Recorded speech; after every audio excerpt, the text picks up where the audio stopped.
A very happy Mother's Day. Welcome inside Pechanga Arena, San Diego. 6 months of competition in the Major Arena Soccer League comes down to this. It's grand final night. One team will lift the Ron Newman Cup trophy this evening. Will it be the San Diego Sockers or the Florida Tropics? We're going to find out. Alongside Nate Abarea, Craig Elston on hand with you. The Sockers went to Florida on Monday, defeated the Tropics 6-3. So they've got the leg up. 2 bites at the apple tonight, Nate. 2 opportunities to clinch back-to-back championships. Sockers don't want to hear any bit of what you just laid out right there. 60 minutes. Get it done in the grand old arena tonight. That's the objective. And the Sockers will look to it, and they'll look to it behind their captain. Craig Childs had the equalizing goal, the game-winning assist in Game 1. Captain fantastic. He's Captain Clutch too, Nate. And he's back. He's back to his old ways. I love to see Childs out there doing what he used to do, and he's still doing it. And oh, what it would mean to bring a championship home in this arena tonight. I think a really special detail about what tonight could bring, doing it here at the Grand Old Arena. Absolutely. Of course, the Sockers won a championship on the road, playing nothing but road games tonight. They're going to have their biggest crowd of the year to try and push them across the finish line. Standing in their way, the team that's been number 2 in the MASL all year, the Florida Tropics, a team that led in the 4th quarter of match 1. This is not a team to be taken lightly, and Zach Reggett, if it's close, you can be sure he's going to be heard from. Reggett is another one of those comic book characters, as I always talk about, one of the stars of this league, and I'm glad you pointed that out. For anybody who missed the game the other night, this was Florida's game to win. They absolutely had that game. They had the lead in the 4th quarter at home. I need to say no more. That was an incredible victory for the Sockers to put themselves in pole position tonight. San Diego's back to full strength. Melissa May will be along, but first, enjoy this hype video as you get ready for the Ron Newman Cup Finals. From Pechanga Arena, San Diego, it's the return leg of the Ron Newman Cup semifinals. Tonight, the San Diego Sockers have their backs against the wall, taking on the Chihuahua Savage. One of these 2 teams moving on to face Florida in the Ron Newman Cup Finals. Now Pee-wee's going to get on this ball. Pee-wee with a steal. Luis Pee-wee Ortega scores! Pee-wee! Kick save Pardo! Sean Callahan at the red line. Plays to the 4th post, and it's headed in by Felipe Gonzalez. Goal!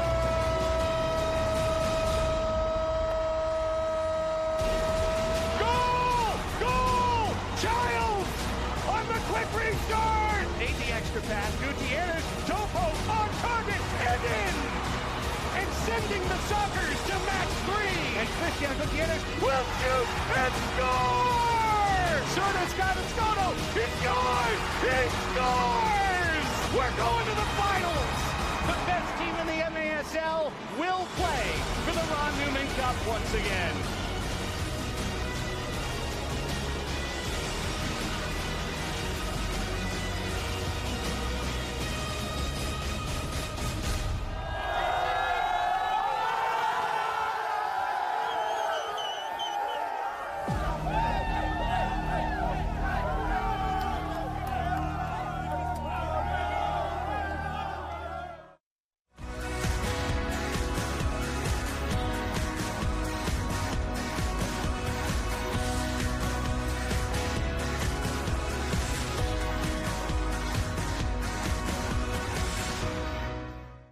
Here at Front Wave, our members are built different.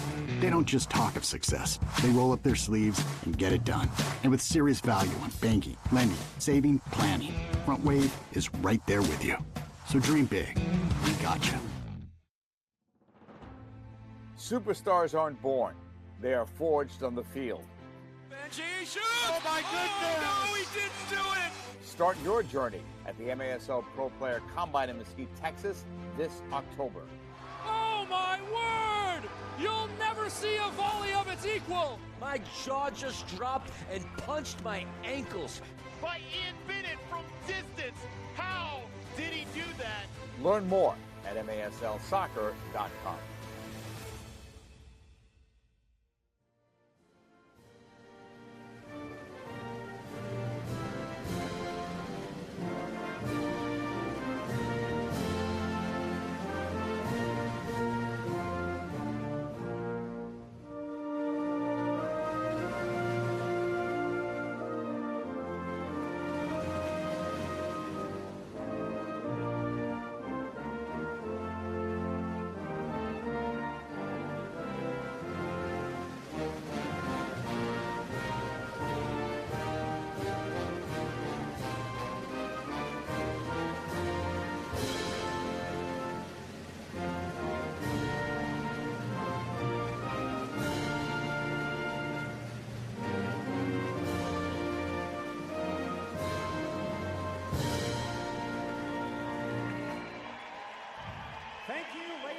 gentlemen. Grand final night in the Major Arena Soccer League. Pechanga Arena, San Diego, the host venue for the final match or matches of the MASL campaign. It's the Ron Newman Cup Finals. It is match number 2. The Sockers need a victory to claim back-to-back MASL titles. The Tropics need a victory to force a 15-minute knockout game. Alongside Nate Abarea, Craig Elston, and our TVX video crew, we now head down to the floor and welcome in the third member of our crew, our sideline reporter, Melissa May. Last year's Ron Newman Cup Championship MVP Leonardo de Oliveira has not played since the quarterfinal series between the Sockers and the Milwaukee Wave.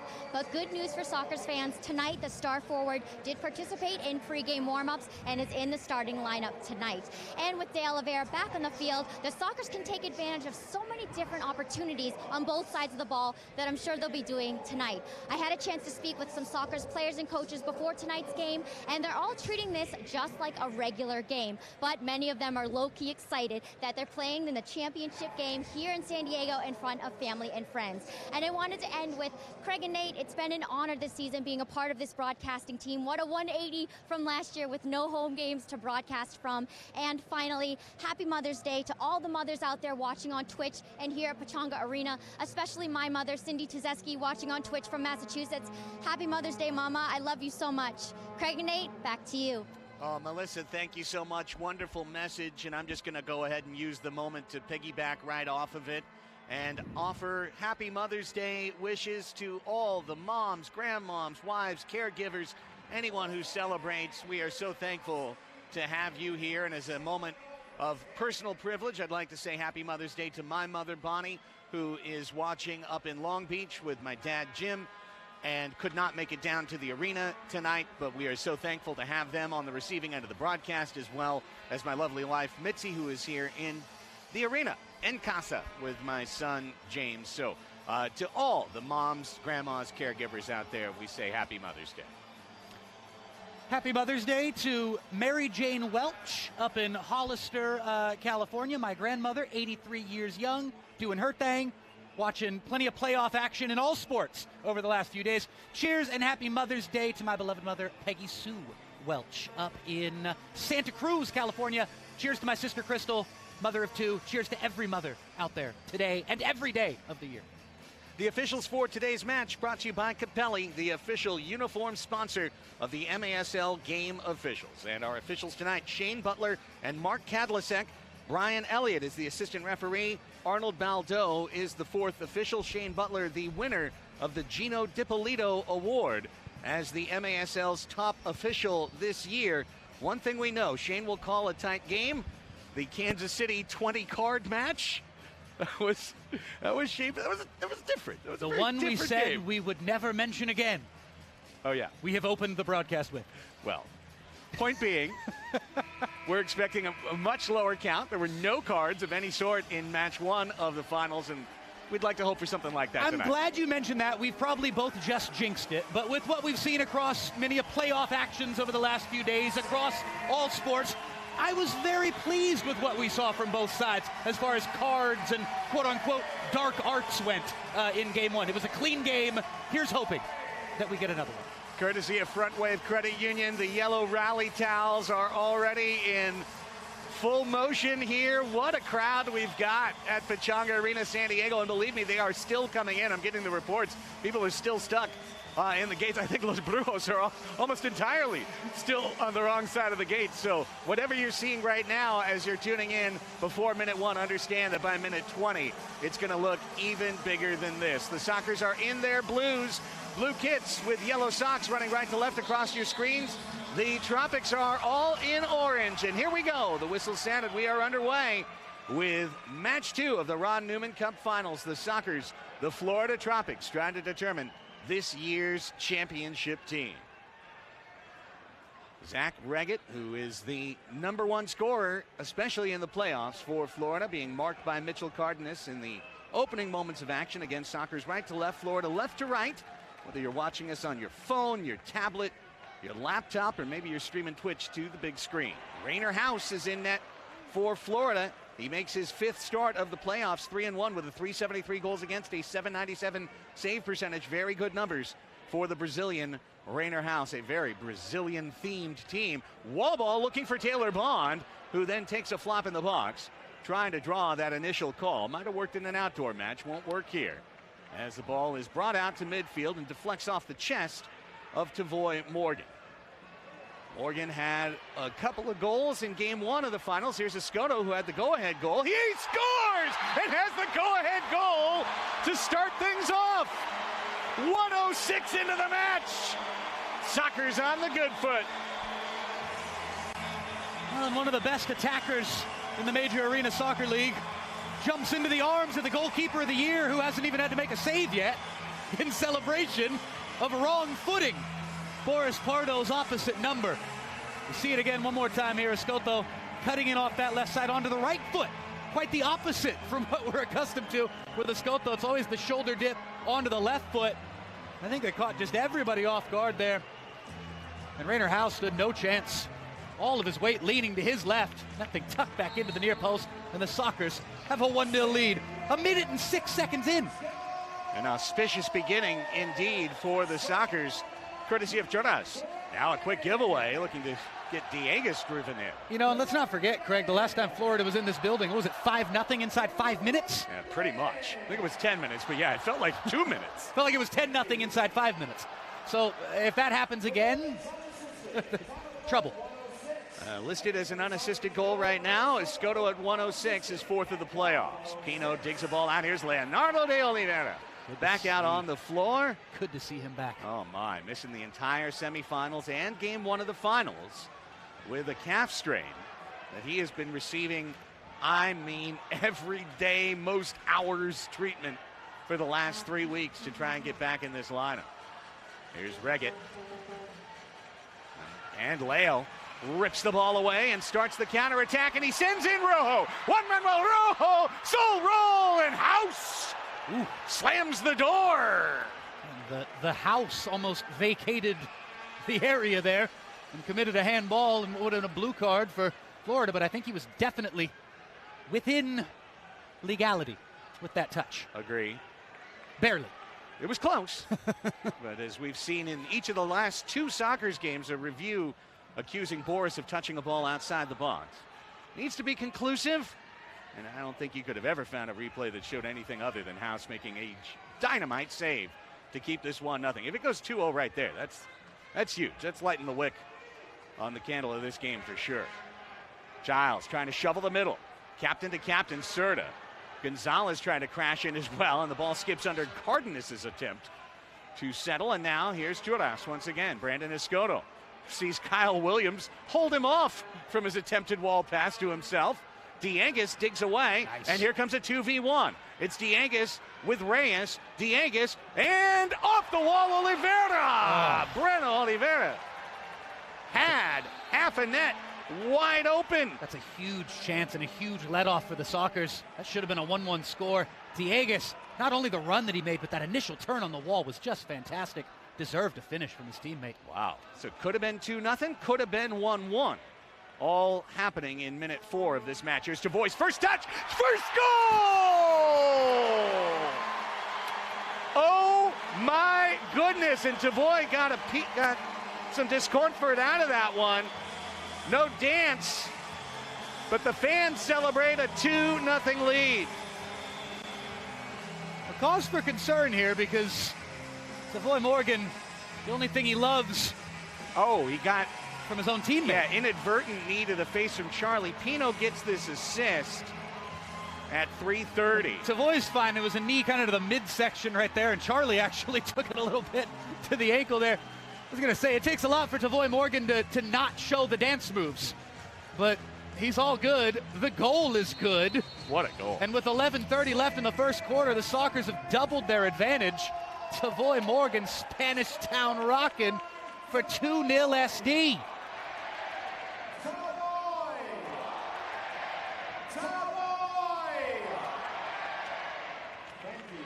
There's Pino doing a smart header to play the ball off the wall to Boris Pardo. Leo sees the ball loose to Reggett and comes back to win it back. dangerous on the edge of the crease. Pino chips it out, and then Charlie with a nifty behind the back flick there, right against the wall to keep the ball in play. Now here's Taylor Bond. Florida getting nasty flashbacks from March 31st. Absolutely. Down 2-zip, 3.5 minutes in. I can't be the only one who was thinking about it. Here's Reggett, especially with Morgan potting and doing so quickly and doing so 1v1 and with a clinical turn and hold-up play that's the best in the league. Very similar to the goal that he scored that night. And, you know, any other time it would be flippant or ridiculous to drop a next goal's huge with 10:29 left in the first quarter, but tonight it's neither ridiculous nor flippant. The Sockers go up 3-0 here. The psychological effect that would have, as opposed to a 2-1 game, if Florida can get one back, it's just massive. Here's Charlie Gonzalez. He's going to aim for the back post and roll it just wide. This is a very important game for Charlie.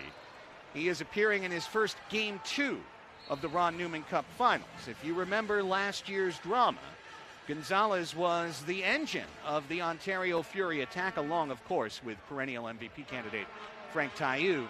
But it was Charlie, the top midfielder, the creator, the man who's the head of the power play. And after a Game 1 Finals loss to San Diego, the Fury had a clubhouse disagreement and cut Charlie Gonzalez. They erased him from the record books. It was as if he hadn't played for their team. He still, as that's an easy foul called against Lucas Monteleras, and really denying a counterattack opportunity, a very smart tactical foul here by the Florida Tropics.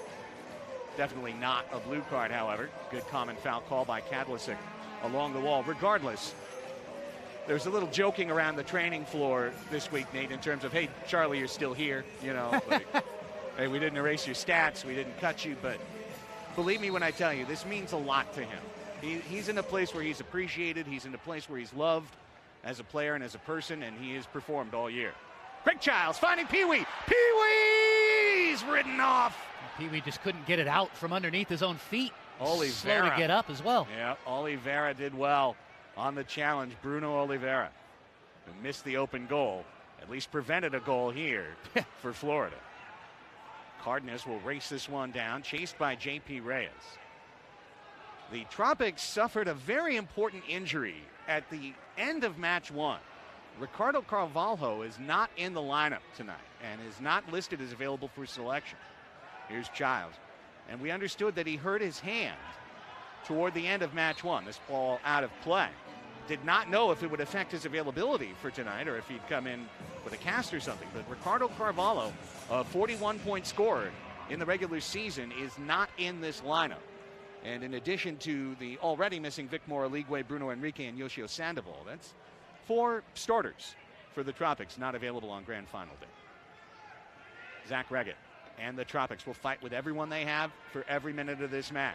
But the Sockers have the initial 2-0 lead, and they got it early. Pino trying to get out of a hot water situation. Now Pereira plays it off the wall. Serta, calm under pressure, got it out, but not beyond the reach of Drew Ruggles. The great Drew Ruggles, one of the best players in this league. Here's Reggett. Marked by Pino, looking for Ruggles. Headed it to the angle, trying to refeed Reggett, and the Sockers punt. Rainer House will track down in his area. House made one big save off of Juan Manuel Rojo. Otherwise, it could have been even 3-0. Sockers are out on the good foot and making their way in to the arena. Better late than never. Los Brujos de 78. You know, Craig, I know we got a great audience tuning in on Twitch. And it's one of those situations right now where if you're a neutral, you're surely rooting for Florida to get the next goal in this game. Sockers fans are feeling the momentum of this first quarter, so similar to that last day in March. The Sockers had that 5-0 first quarter lead. Ooh, Charlie with a nice win along the wall. Tavoy bumped from behind by Dieguez. House will come out and use the carom well, roll the ball around the corner. And now Leo digs it out of the middle. Charlie one step ahead of Ricardinho Sobriera. A long-time nemesis of the Sockers back to his Las Vegas Legends days. Sobriera with the football. Sobriera takes a dive. Serta was there to make a clean dispossession. Yeah, it wasn't a dive at all. He simply just got the ball and tripped him as well. Oh, look at this pass. Leo to Serta for 2v1. Serta, Tavoy! Tavoy Nice save by House. Big save. That one extra touch gave House the chance. How about the vision of Leo? That's two beautiful outlets we've already seen. I love the deeper lying Leonardo de Oliveira as well. One of the things I've really been seeing a lot of in the first quarter when he's been out there. Look out. And that could be a product of nursing an injury, of coming back with his first game back. I love that. Lie a little deeper. Be kind of a creative midfield presence as opposed to a star forward player out there. Out of play, and with 6:40 left in the first quarter, we head to the first timeout of the grand final. It's the Sockers on goals by Escoto and Morgan, holding a 2-0 lead over the Florida Tropics. Match 2 of the Ron Newman Cup Finals. Right here, you're watching the MASL on Twitch. All right, yeah, thanks, for sure, I'll be there. Hey, wait, hold on. I'm running by the field right now. You're never gonna guess. Dude, Medina's here. I think he's trading for a comeback to the Sockers. What are you talking about? Medina? He retired 2 years ago. He's too old, bro. Oh, dude. You're right, bro. He's too old. Okay, so that barbecue, yeah. Don't wait for the ring. Call your Cairo today. Dr. Corey's office, how can we help you? I got this. Let's get him in. Okay, sounds good, Mr. Medina. We'll see you shortly. 2-0 San Diego tonight, the final broadcast of the Major Arena Soccer League for 2021-22. So we'll be looking back over the course of the broadcast through some of the highlights of the year, including the M2 Championship. San Diego Sockers 2 defeating previously undefeated Cleveland Crunch up in Muskegon, Michigan to take home the M2 Championship. The 2 seasons that Sockers 2 have competed in M2 under head coach Rene Ortiz, they are 2-time champions. Congratulations to Yayo Oliveira, the goalkeeper, to Ishmael Rojo, of course Rene Ortiz, the coaching staff of SD Sockers 2 on winning the M2 championship this year. Wonderful to have this new building tiered system nationally. And it's not pro-rel or anything like that. It's more of, hey, for example, Cleveland, you're growing your team, you're growing your fan base, grow your finances, grow your arena, and grow your way into the MASL. Funny hop on the Cardenas distribution, looking for Giles, hit the seam between board and glass, and popped in a friendly manner right to the Florida Tropics. Under 6.5 in this first quarter. Drew Ruggles trying to get Zach Reggett involved. Ball hit Kadlicek, the official, by accident. Then Reggett does a lovely roll out of the jam. Kyle Williams' shot was blocked. Rojo went down to take care of that one. And the ball out to Ruggles. Sockers got the first 2 goals, but Florida now showing some intensity out of the break. Lucas Mondelares had a good defensive play earlier. Choras showing some pressure, low pressure shown by San Diego. And we're going to see the foul called on Cardenas there on the edge of the crease against Reggett. What a dangerous free kick coming for Florida. It's a tough call, but there was no real protest of it from any Sockers player. And I love that it could be a product of both focus on the task at hand and also a slight admission of guilt in that case. I think it's a little combination of both. Well, this is as close to must score from a shooting situation as you can find inside the penalty dot. And just at the edge of the free throw line, this shot. No reason to do anything but crank it on frame here and try and roof it under the crossbar. And it'll be Ruggles. And the extra pass, shot blocked, second try blocked, third try blocked. Wow. Sockers defense comes to play. And they'll get the ball at the end of it. Talk about getting out of Dodge. 3 big chances for Florida there. That final volley was on goal as well. Just too many bodies. Chad Vandegrift trying to hold the ball off from Tavoy Morgan. Here's Serta. Nice little step to the middle. 2 men around him. Pee-wee on the corner. Back to Tavoy. Tavoy to Pee-wee to Serta. Left-footed shot. Snakes in. No. They say no. 100% over the wall. We'll find out. This could. Oh, there's the challenge flag already. Sockers will challenge this one. Oh, man. The horn sounded. The goal judge is right there. Let's see if we can see it. It's going to be so hard to tell. Not from here. From no any chance of these from here. I mean, nice look at Pee-wee's hip. And now from higher up. Oh, it's so close. I don't think you can reverse it on that. Let's see from here. I think this is going to stand, and I think the Sockers are going to lose their challenge. Just being honest with you, on the announcement, I saw on this side of the floor in a different sport, men's lacrosse last night, a very similar call where the ball probably went over, but you just don't have that above the goal view that would be determinative right here. So Butler and Kadlicek will take a look, but they're seeing the same shot you are, courtesy of our TVX video crew. Is there any way that you can call that? Now, there is an overhead shot on the arena board, and I'm going to watch this one. Ooh. No. That's as close as it gets, but I'd still say it's a no. I'd still say, and honestly, in that circumstance, it's as close as it can be. Yeah. It's like maybe 2% of the ball wasn't over the line. Yeah, you don't got to tell a Liverpool supporter about that. 2018-19 Premier League title flashbacks.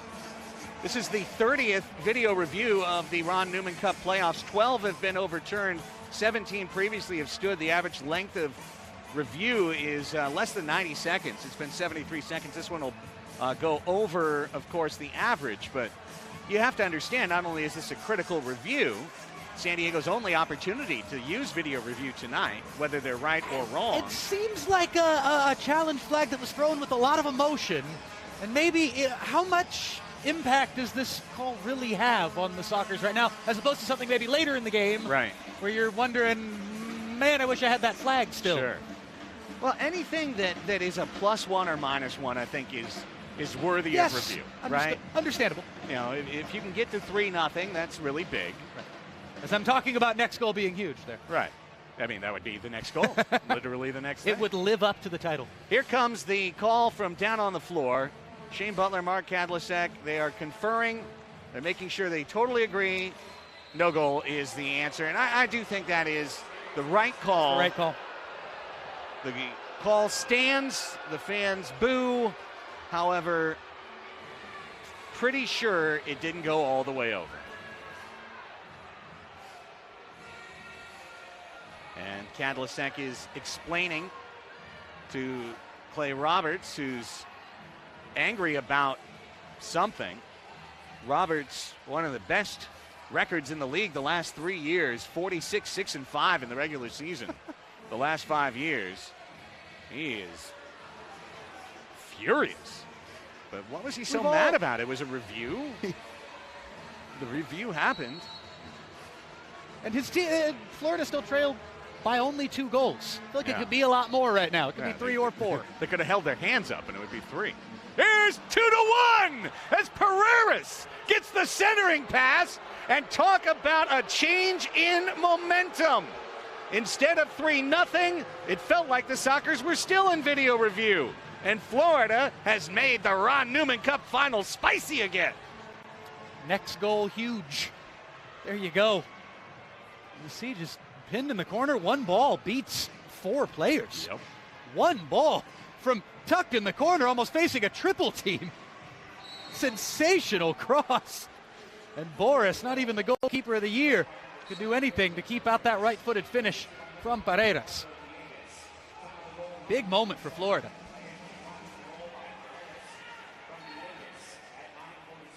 .947 the time of that That's goal. Diegues, who probably should have 2 assists in this game. Yeah. So everybody who said, oh, yep, I knew it, this one's over, it's anything but. All of a sudden, one little mistake. And remember, this is the sport of indoor soccer. We've got new fans watching on Twitch. This is a sport where one squirrely bounce, one funny spin, one call, one card can change everything. And all of a sudden, it's the Sockers on their back heels, yes, up by 1, but the Tropics feeling very much like they're back in this match. Meanwhile, we can tell you it took 10 minutes of game clock to get Los Brujos inside. Love it. And you can hear they are here. Oreget in the corner. Haven't really seen too much of Oreget in this game. We talked all about him in the pregame. Sure, plenty of time to change that for the Florida number 8, but he's a player who's got to come alive if Florida are to pull off the miracle that they're aiming for this evening. Lucas Teixeira, along with Montelares, two guys back in the lineup, and very much happily so for Tropics fans, getting some of the beef of their defense back. Here's a Rico in the corner. Rojo could not get over there in time. Ricardinho to Teixeira. And back to Chad Vandergriff. That ball deflected. Short hopping Xavier Snare Williams on the Sockers bench. Kyle Williams and the Tropics looking for trouble. This could be a 2v1 in the corner. Pino, the one man there for San Diego, and then Gutierrez puts his boot up on the low glass there. Put the foot up so high, he got stuck on the board as he was bringing his foot back down. It was strange. It'll be a free kick here for Florida to try and tie the game. Rafa Alves, 6'3", Brasileño. A striking presence out on the floor. He's got some worthy shooters all around him. And he's got Escoto and Charlie in the wall in front of him. And I don't know what we're waiting on, but now we got the signal. We're good to go. And Alves goes on his own. Well, the deflection, and the deflection was seen on the far side as well. It was interesting. You had one official heading back for a Boris Pardo goal kick. Leo ran in and had to run in and become part of the wall. There's another great chance for Florida. Williams back outside. It's going to be Reggett. His left-footed bid was blocked down, and now Rojo wants to run, and Leo wants to feed him. Leo off the wall. Rojo, funny English on that ball. Killed the counter for now. Rojo to Leo. Leo kept it alive. And drew the whistle. Reggett certainly feels like Leo went down a bit easy here. I think it's somewhere right in between. I think there was enough contact to call a foul. I also totally understand where Zach Reggett is coming from there. How's that for playing both sides of the fence? Free kick. Childs, the safe house. Morgan tried to chip it out of the air. Charlie as well, and that deflects all over the low wall. Will be a kick in for San Diego. Big save from House. He's come up with three already. Three major saves. Well, that was after the first two shots that he faced. Both went in, I think. The first 2 of 3. Yep. Childs off the wall. He was looking for Morgan, but the ball was too hot. And now look for this. The two free safeties come together to deny Williams and Teixeira path to the goal. And now Charlie drags down a ball out of his defensive zone. Leo gets bumped off. It's Dieguez. Dieguez still alive. Dieguez spinning and shooting, blocked out of play by Cardenas for a corner. Man, we talked all about Zach Reggett in the build-up, and I'm sure, again, I repeat, he's got plenty of time to have a major impact in this game, but so far Dieguez has been Florida's best player by far out there. Looking to feed the middle. Leo's looking to get out of here with the ball. Leonardo de Oliveira. Smashed from behind, play on. It's a big challenge. That might have been a foul on Serta there, but he gets the benefit of the fact that the first one didn't get called. Bond 1v2. Taylor Bond just wide. Pee-wee takes a little bit of a shoulder from Montelares. It's 3v3. Ruggles ridden off the ball by Escoto from behind. Ruggles just got to get a man-on call there. And now a foul called as Pee-wee is down low. Center of gravity works to his benefit here. It gets bumped by Montelares. Quickly back in with Choras. 2:15 left in the first quarter. Serta stepping to the right. His cross was intercepted. Sloppy pass. And the Sockers ride off first team Victor Pereira, MASL Elite 6 midfielder. Great steal by Serta there. Sockers are really looking to run on the counter. Escoto, Serta can do nothing but just push it on Rainer House right there. As we get to a minute 45 in the first. Sockers got the first two, challenged to try and get a third. Oh, look at Charlie coming in. Charlie, kick save, House! Cries for handball from Florida there as Charlie brought that down. That was another one of those close, as close as it can get. We'll see again right here Oh, that actually was a little less close than I thought there. That might have been a handball on Charlie. But the Sockers have a free kick regardless. Corner kick. It's Giles. Sliding block by Victor Pereras. Big block from Pereras. My goodness. Morgan to Leo. Morgan coming off. Pereras looking like one of Antonio Conte's defenders from Tottenham. And that one intended for Giles. Hops over the low wall, out of play. Whew. It's a fun first quarter, and I'll tell you what, I did not see it with this scoreline with 1:18 left after we were about 3 or 4 minutes into this thing. It looked like March 31st all over again. Major credit, major tip of the cap to the Florida Tropics. Yes, sir. For staying mentally tough and staying in the championship. And now Escoto. And that's the perfect time and place for everything there. How lovely a build out of the back this is. Escoto, and then Vandegrift does well. Just stayed with the play. Juan Gonzalez gets the ball on his foot, trying to feed it to Gutierrez, but House is able to gobble it up. It was Brandon Escoto 1v1 faced up with an opponent. A couple of step overs, a couple of cutbacks, tucked in his own corner. It's just the audacity of that man. 38 in the quarter. Dieguez tried to leave it for Williams. Pereras trying to rescue the ball, and that one, a blind pass back, is finding the men in orange to Shera. Chance for one more for the Tropics to erase this quarter as if it didn't happen.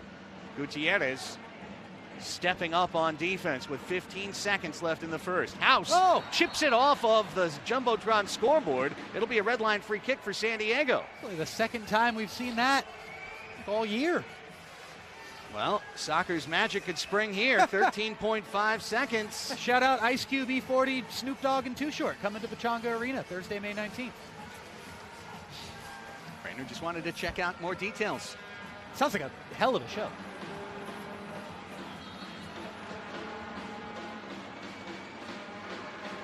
Timeout. Soccer's had no idea what they were going to do on that free kick. So while we wait for this free kick to wrap up, let's take a look at the MASL goal of the year. And it definitely came in the first round of the playoffs, quarterfinal action in Kansas City, and Benjay Monreal. Woo! Remember when Taylor Bond tried to do this? No. Not like that. No, I don't. Not like that. I don't remember that. I remember this, though. Benjay Monreal, congratulations. That actually came in a quarterfinal match. The Comets lost, but then they won the knockout game to follow to advance to the semifinals, where they pushed Florida to 3 games in the Eastern Semi. You joined us just a little bit late. Soccer's won match 1 back Monday at the RP Funding Center in Lakeland, Florida by a 6-3 score. That game was 2-1 at the half. This game is 2-1 in the first quarter, but with 13.5 seconds left, the Sockers have a red line free kick to try and put an early shiv in the side of the Tropics. Florida fell behind 2-0 just 3 minutes and 30 seconds in, as the crowd was still filing in here at Pechanga Arena. But Florida did well. They warded off with some bonus saves by House, a couple of possible San Diego goals. A video review came up dry. Now what happens? Giles, Charlie, the extra touch, one-handed save. He's a brick house right now. 3 seconds in the quarter, and that's how it'll wrap up. Rainer House keeping the Florida Tropics in the Ron Newman Cup Finals with some big saves in the opening 15 minutes. Charlie had this ticketed to go. Rainer House said no. And through 15 minutes of action on grand final night in the MASL, it's the San Diego Sockers 2, the Florida Tropics 1. We'll take this time out, come back with the second quarter next. You're watching the MASL Ron Newman Cup Finals on Twitch.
Back with you from Pechanga Arena, San Diego. Getting ready for the start of the second quarter here. The Ron Newman Cup Finals Grand Final game. Match 2. If Florida wins, a 15-minute knockout game would follow. If San Diego wins, they are the Ron Newman Cup champions. Award winners were announced yesterday, and Boris Pardo, goalkeeper of the year, 19-0-1 in the regular season, led the league in goals against average at .343. Eminently deserving. Congratulations to Boris Pardo, the soccer's only major award winner. Chad Vandegrift of the Tropics, goalkeeper of the year. Defender of the year, I should say, Luis Morales, worthy of Dallas. Newcomer of the year, Ian Bennett, the MVP, second straight season. Well, do you not count all league as a major award? I do, in which case, congrats to Tavoy. Thank you very much. Yes, Tavoy, who was an MVP candidate, but did not get the award. It went to Ian Bennett. Reyes off the frame, just missing crossbar there as Florida tries to jump out. Of course, the pass master, the MASL assists leader this year was Leonardo de Oliveira with 33.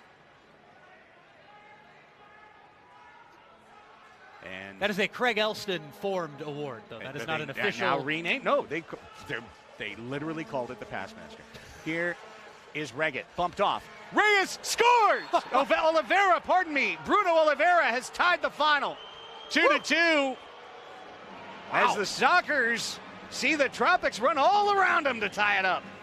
I mean, the fortitude that this Florida team has shown over the last quarter hour is quite impressive. And what's also quite impressive is that finish with the right foot.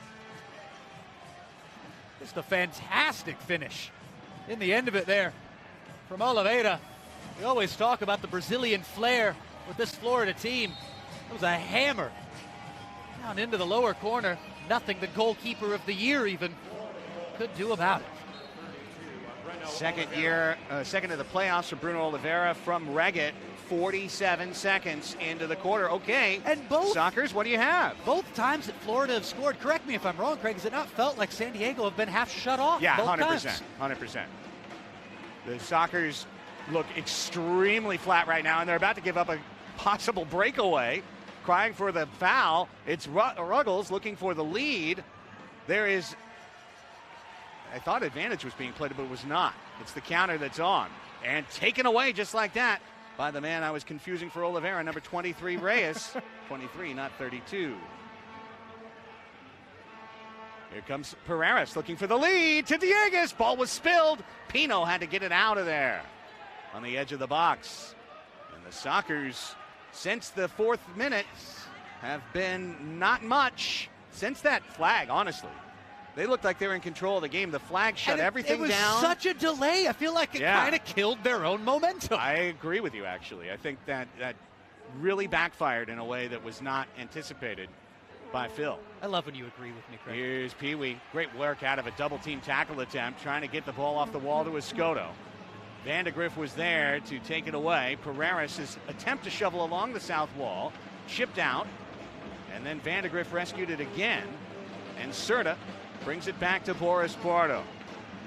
Brujo's banging the drums as the Sockers find themselves in a 2-2 tie here in the second quarter.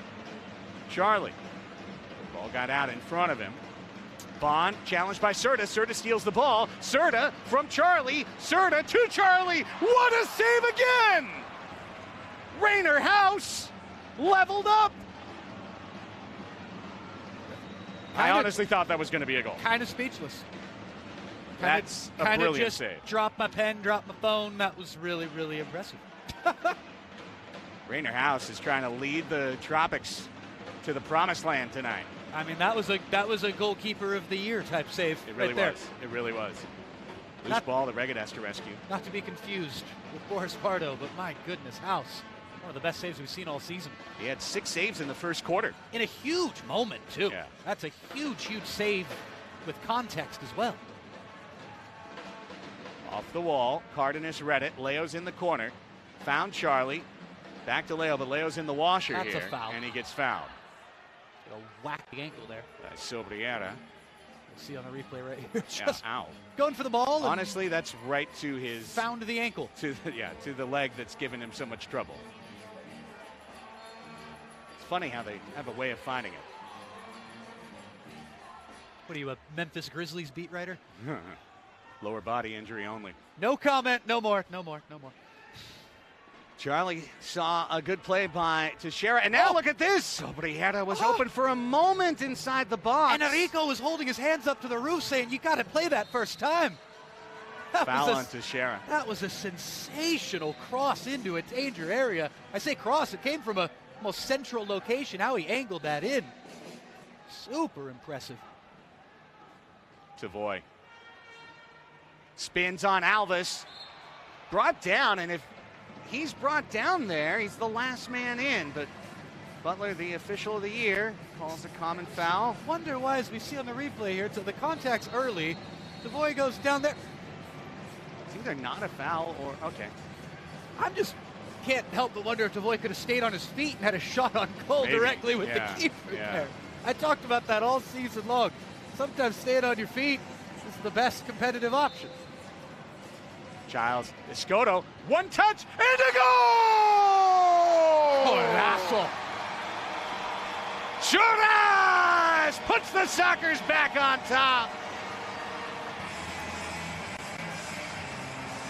That's fun. That's just absolutely fun. The first touch, the soul roll, the ankle breakage for Anthony Enrico. Watch this first touch here. Oh my goodness, puts him on skates, tucks it back to the near post. And House, who's feeling real in form right now after the last few minutes he's had, that one zoomed past him. And the Sockers have the lead again. Escoto's second of the night, fifth of the playoffs. Savoy Morgan clearly knew what he was doing going down for the foul there. Indeed, and Giles picks up the assist.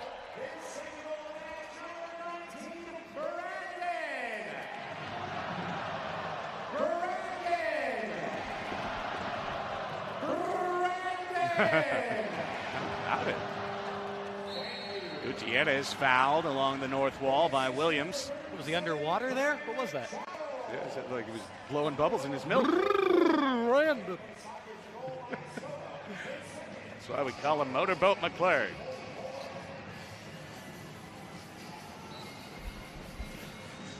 Churras to Rojo. Juan Memo Rojo out to the top. Pino's going to give it a crack off the Soccer Script logo. Why not? Rojo and Pino. And San Diego back in front. After leading 2-0 and getting an early goal in the first quarter, Florida scores first and San Diego answers. With the beat of the drums behind them, the Tropics try to work their way up the floor with Lucas Montoleras and Reggett. Zach Reggett with Pino on him. Overlapping run Oliveira out to Montoleras. His shot always flying into the night to give the ball back to Pardo for a keeper distribution.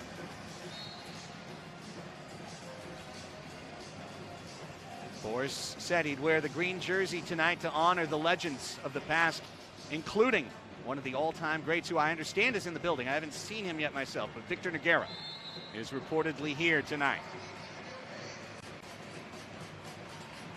A look at this one has really got messy. I think that's a fair call against Jurado.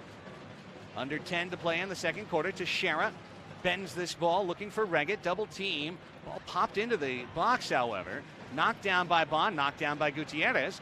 Christian settles it in front of the Tropics bench and feeds Rojo forward. Rojo stepping to the middle of the floor. Nice pass out to Leo. Leo back to Rojo. Rojo back. He'll try. Holy smoly. And House was right there to gobble it up.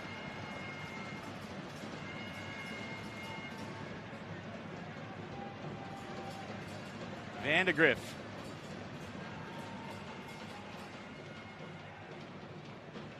Now, Dieguez either tried to let the ball do the work on a fake there or was faked by the ball. Pino was able to dig it out and send it all the way back to the man who's been the man of the night so far, Rainer House. 4, 5 goals the Sockers could have. As Butler dances out of the way. Dieguez, who had a lovely corner assist earlier, feeding Pereira's. lets you understand Dieguez has his head up today. He's not just looking to score, he's looking to create. Trying to be a pass master out there. He really is, and trying to, in this case, feed Vandegrift. Tried to play the ball back to goal, and then his attempted pass was deflected for a moment. It's Sobriera in the corner, and going to roll out to Boris Pardo. 8.5 left in the half. Off the bench. This one's going to fly to Escoto. House again. Save. Rayner house again and again. Charlie working his way in. Feeding out the Cardenas. Mitchell, Childs, Escoto bumping it, Childs, House got a hand on it. We're witnessing something special here. It's got that feeling that if Florida can stay in this game, they got a goalie who's got some serious good juju going right now. These aren't all simple saves. No. I mean, a couple of them have been, but Sockers could also get a couple goals before this half is over and put all that no, you're absolutely right. Good mojo talk to bed. It's on a razor's edge right now. And Escoto could not find his way through Arico. Sobriera can only bend this one into his bench, and that will bend us to the media timeout. Sockers wanted a quick restart. Shane Butler said, no, this is the time when we take a break. And so we shall, with San Diego on Brandon Escoto's second goal of the night at 3:44 of the quarter, taking a 3-2 lead over Florida. It's match 2 of the Ron Newman Cup Finals. San Diego leading the series 1-0. You're watching the MASL Ron Newman Cup Finals on Twitch.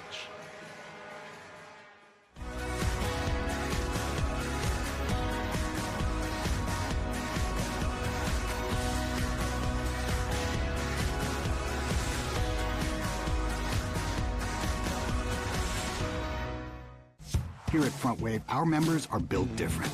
They don't just talk of success. They roll up their sleeves and get it done. And with serious value on banking, lending, saving, planning, Front Wave is right there with you. So dream big. We got you. Sockers with a 3-2 lead over the Florida Tropics. We got about halfway through our MASL awards. And mentioned congratulations to Ian Bennett, the MVP of the league. Here's the second slide. Coach of the Year comes from Dallas, Ricardinho, who took over after Pablo da Silva was canned on an 0-3 start. Got them to 11 wins, got them to the 6th seed in the playoffs. Shane Butler, the Gino DePolito Award winner for Referee of the Year, and Tim Goldman of Utica City FC wins the Joseph Kyrell Award for Most Inspirational. It did feel last night like there was a measure of inspiration going through the Sockers text chat, if nothing else.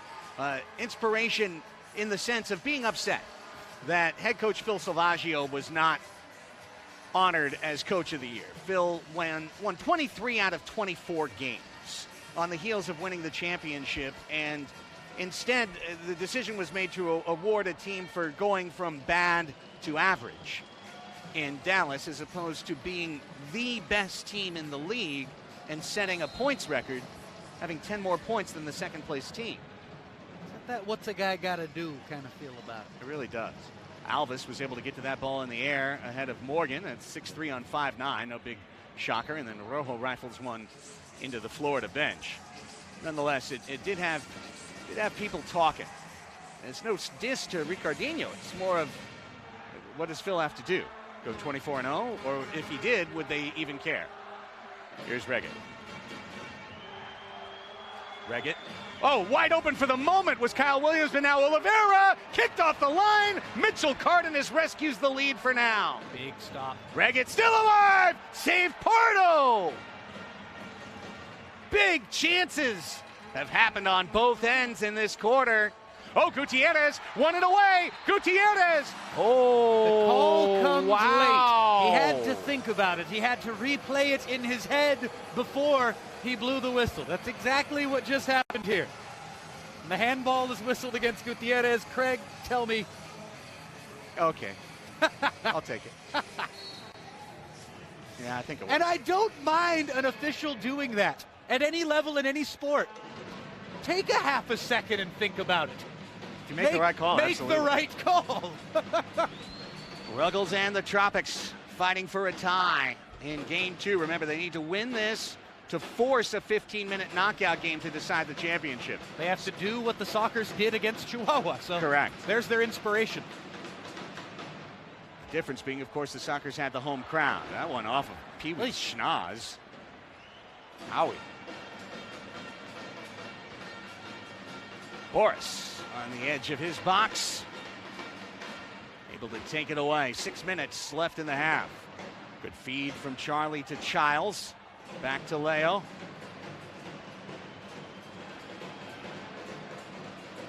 And Leonardo de Oliveira.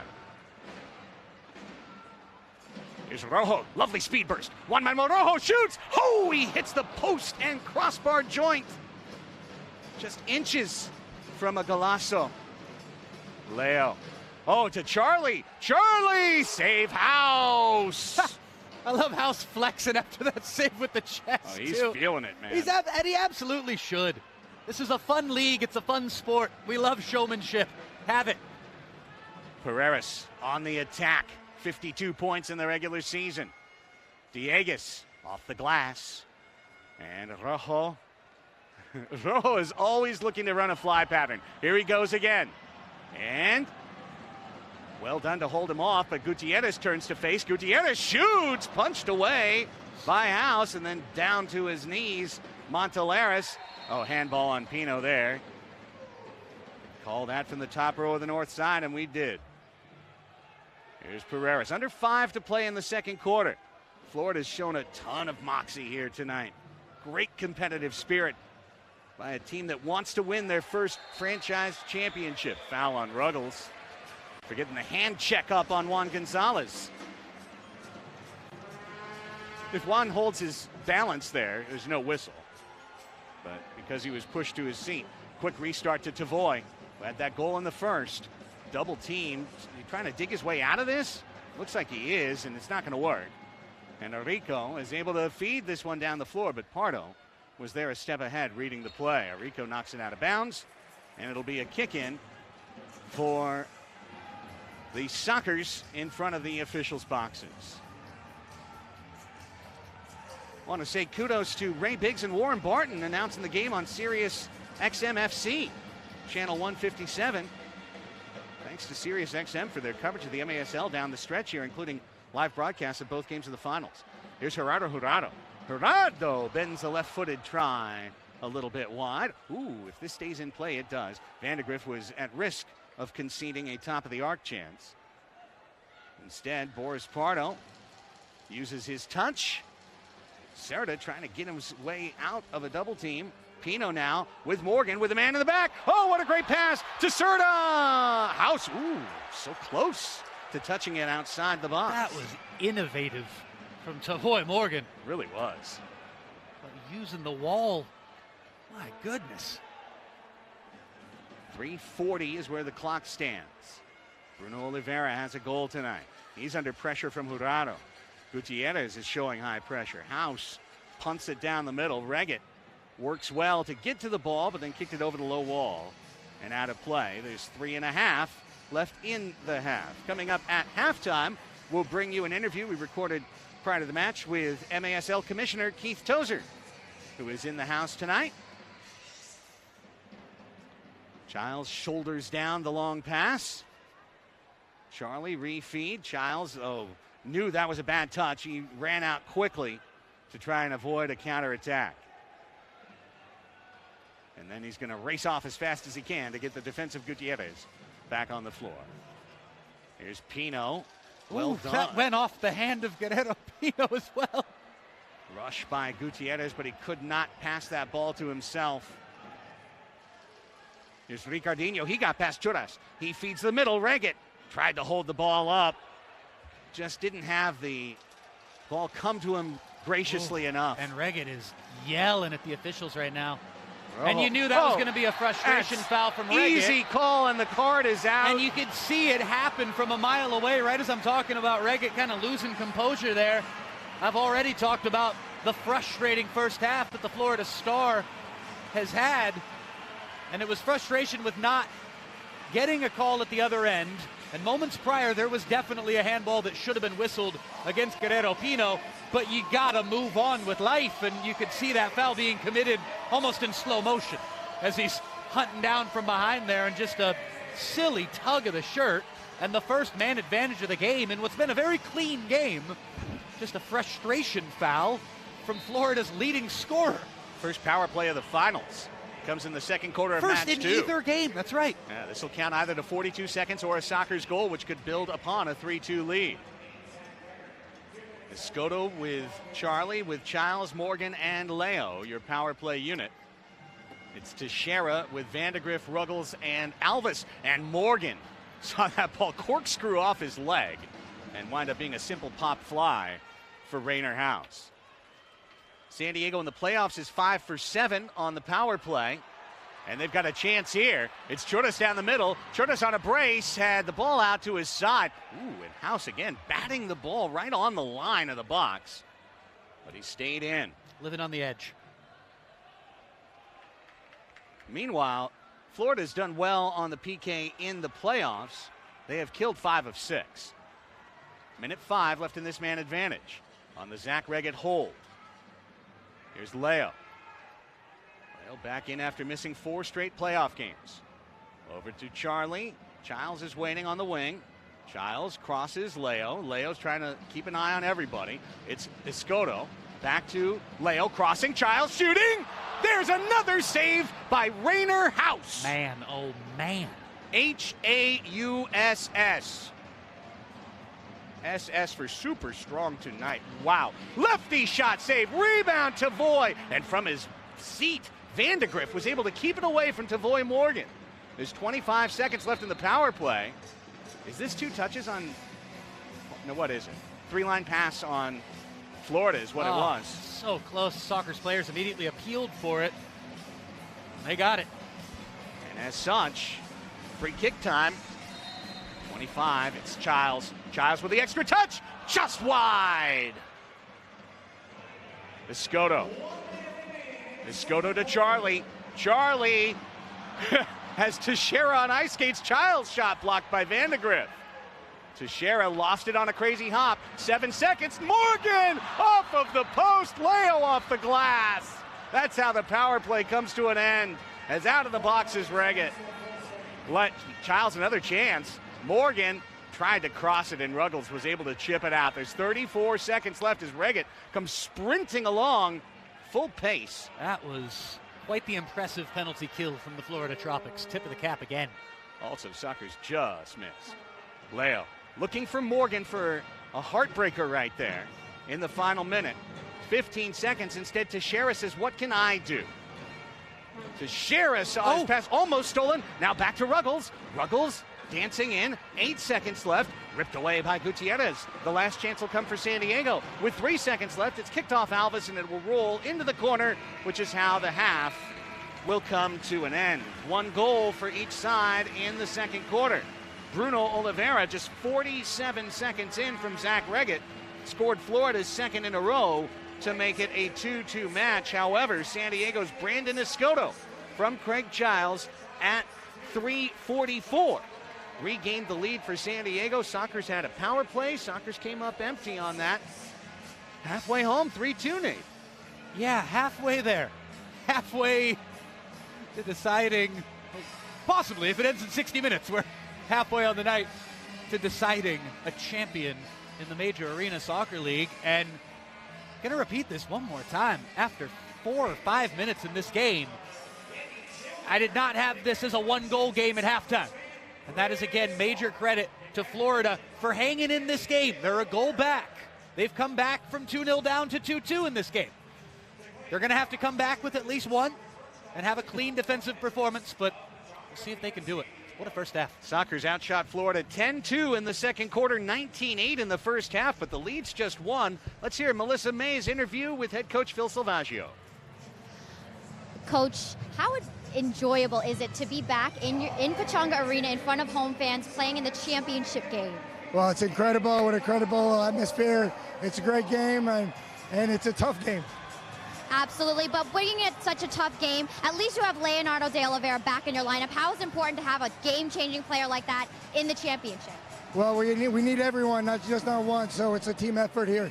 And we need everybody to come out in the second half and play some better defense and take advantage of some of our chances. Now, you always talk about offense as well. You've had 22 shots on goal and converted only 3 of those to goals. Any changes you're going to be making? Not really. We're going to be playing more defensively, and we got to finish our chances. Goalkeeper had a very good first half. Awesome. Thanks, Coach. Good luck. Craig, Nate, back to you. Thank you, Melissa. Let's just put some stats behind that because it was said that Rainer House had a very good first half. Rainer House had 14 saves in the first half. Here's several of them. House denying Escoto. House denying Childs point blank. The skipping shot that was almost definitely going in, and House pushes down on it with his hand to get the save. 8 of 9 saves in the second quarter after a 6-save first quarter for Rainer House. So it's the Sockers 3, it's Florida 2, your halftime score in match 2 of the 2022 Ron Newman Cup Finals. We're back with an interview with MASL Commissioner Keith Tozer and first half highlights next. You're watching the Ron Newman Cup Finals live on Twitch.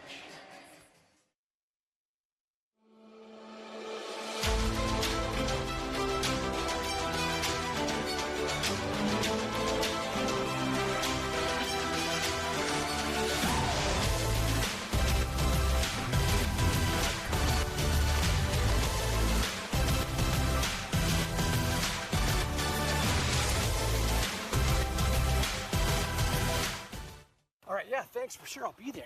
Hey, wait, hold on. I'm running by the field right now. You're never gonna guess. Dude, Medina's here. I think he's training for a comeback to the Sockers. What are you talking about? Medina? He retired 2 years ago. He's too old, bro. Oh, dude. You're right, bro. He's too old. Okay, so that barbecue, yeah. Don't wait for the main. Call your Cairo today. Dr. Corey's office, how can we help you? I got this. Let's get him in. Okay, sounds good, Mr. Medina. We'll see you shortly. Here at Front Wave, our members are built different.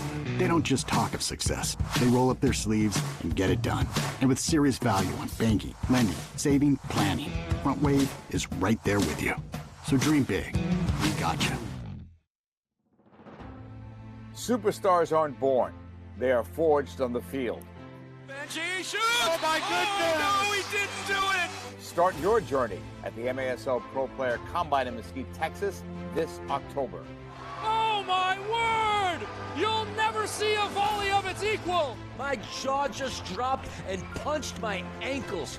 By Ian Bennett from distance. How did he do that? Learn more at maslsoccer.com. Your team. The perfect fit. The game ball. Are you ready? Soccer Loco, next level performance.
It's halftime of the Ron Newman Cup Grand Final night, Game 2 between the Sockers and the Tropics. We're down by the Sockers locker room, and it is my true pleasure to be joined by the commissioner of the Major Arena Soccer League, Keith Tozer. Commissioner, thanks so much for being out here in San Diego with us. It's great to be here. Great first half. Can't wait to the second. Well, let's talk about your first year as commissioner of the MASL. You came in with Shep Messing, with JP Delacamera over the summer. We talked to you guys on the podcast. We talked to you on video. But now, with tonight, 1 year in the books. What are your thoughts? How did it go in your mind? Well, we think it was fantastic. And we felt that everything from A to Z, if we got better from 25 to 30% better in all areas. That's branding, sponsorship, fan activation, expansion teams, that would be a great foundation moving forward. I think we hit that. You come back with 12 teams this year in the first year back from COVID. And, of course, I think people don't understand what a sacrifice it was for the owners of the Major Arena Soccer League to play a non-fan COVID season. Yeah, you know, the 7 owners that did play 2 years ago, they did a tremendous job of keeping the name of not only indoor soccer, but most importantly, the MASL. This year, you know, 12 teams, as you said, came back. It was a great season. I think teams were ready to play. Players are ready to go. Coaches were prepared. It's really been an exciting season. Of course, we already know that the Monterrey Flash are coming back, one of the marquee franchises of this league. So with Monterrey, with Chihuahua, now you've got 2 teams active in Mexico. We know that Mesquite is coming back, so you'll have a 2-city trip for people who go to the Lone Star State. And we also know there's at least one more expansion team in the mix. We talked about it earlier in the broadcast. Ronaldinho getting involved. Tell me about the path to getting him involved in the owners pool. Well, the path was all the teams that are playing right now, including Mesquite and Monterrey. He felt, as we all did, that it's extremely important to build Mexico. And with Chihuahua coming back, doing a great job this year in their first season, with Monterrey coming back, that's great. Mesquite, that builds a great pot along with the Dallas Sidekicks. So when we talked to Ronaldinho, that's one of the first things he asked about all the teams. Shep and Rob did a great job of getting him involved in the league. So I think it's exciting. I mean, having Ronaldinho opens up a lot of coaches, players, sponsors, and expansion. Yeah, they're all asking, well, is he going to put the boots on? Or no, he's going to be handing out the checks and probably getting a lot of great players along the way. Now, the league made a big switch, and we are coming to people after that switch here on Twitch on the MASL Soccer channel. It happened late in the regular season. We've seen some spectacular viewership numbers. Talk people through kind of the thought process in terms of making that transition. It was all about getting new eyeballs on the sport. Everybody who was watching YouTube, it's very fan-friendly, easy to use, but there were certain numbers for certain franchises. But we wanted to get new eyes on the sport. As soon as we went to Twitch, in the chat next to it, there were so many people said, oh my God, how long has this sport been around? This is like hockey. This is exciting. How do we get involved? Do we have one close to our city? I think that really changed it. Hundreds of thousands of new eyes came on the sport, and that's great. Not only go to sponsors, it's also great for expansion. All right, last thing for you. The soccer world, you know, you got to get your feet in. You got to get dirty, right? It's your first year, and I think all of you knew that the first year would include a lot of evaluation. Now you're heading into year 2. What are the things this summer that MASL fans should be looking forward to and excited about? What are the priorities on your list? Well, one of the most important things we have to do when the season ends is go away and have a planning session. It always seems in indoor, we're always executing. We're always on that fast treadmill. We need to sit back, analyze, throw up a whiteboard, throw darts at it from every aspect, from A to Z. Where can we improve? What can we add? For instance, the player combine. First time ever in the MASL. It's going to be fantastic. Close to 100 players have already put applications in. That's just one of many things that we got to sit down and prepare for. All right, I lied. I've got one more question for you. But it just occurred to me because it's something I've been hearing a lot as well. Tonight, it's match 2. But if Florida winds up winning this match, then we head to a knockout game. 15 minutes, played 15 minutes later. It's high drama. It's also really hard on the players. And as a former player and coach yourself, I know you know how tough it is on the bodies of these players. Is a goal eventually getting to a full 3-game, if not for the whole playoffs, for the finals format? Well, when we won our first championship in Milwaukee, it was the best of 7. Then it went the best of 5. Then it went now the best of 3, and now the knockout game. We would prefer the best of 3 or maybe the best of 5. But as we grow and add more economic balance to the league, then we can start doing more like that. Commissioner Keith Tozer, your first year in the MASL as the man running things in charge. The boat's almost to harbor, my friend. Congratulations on your first year. Oh, it's a pleasure. We'll be right back. We'll bring you the highlights of the first half, get you set for third quarter action. You're watching the Ron Newman Cup Finals and the MASL on Twitch.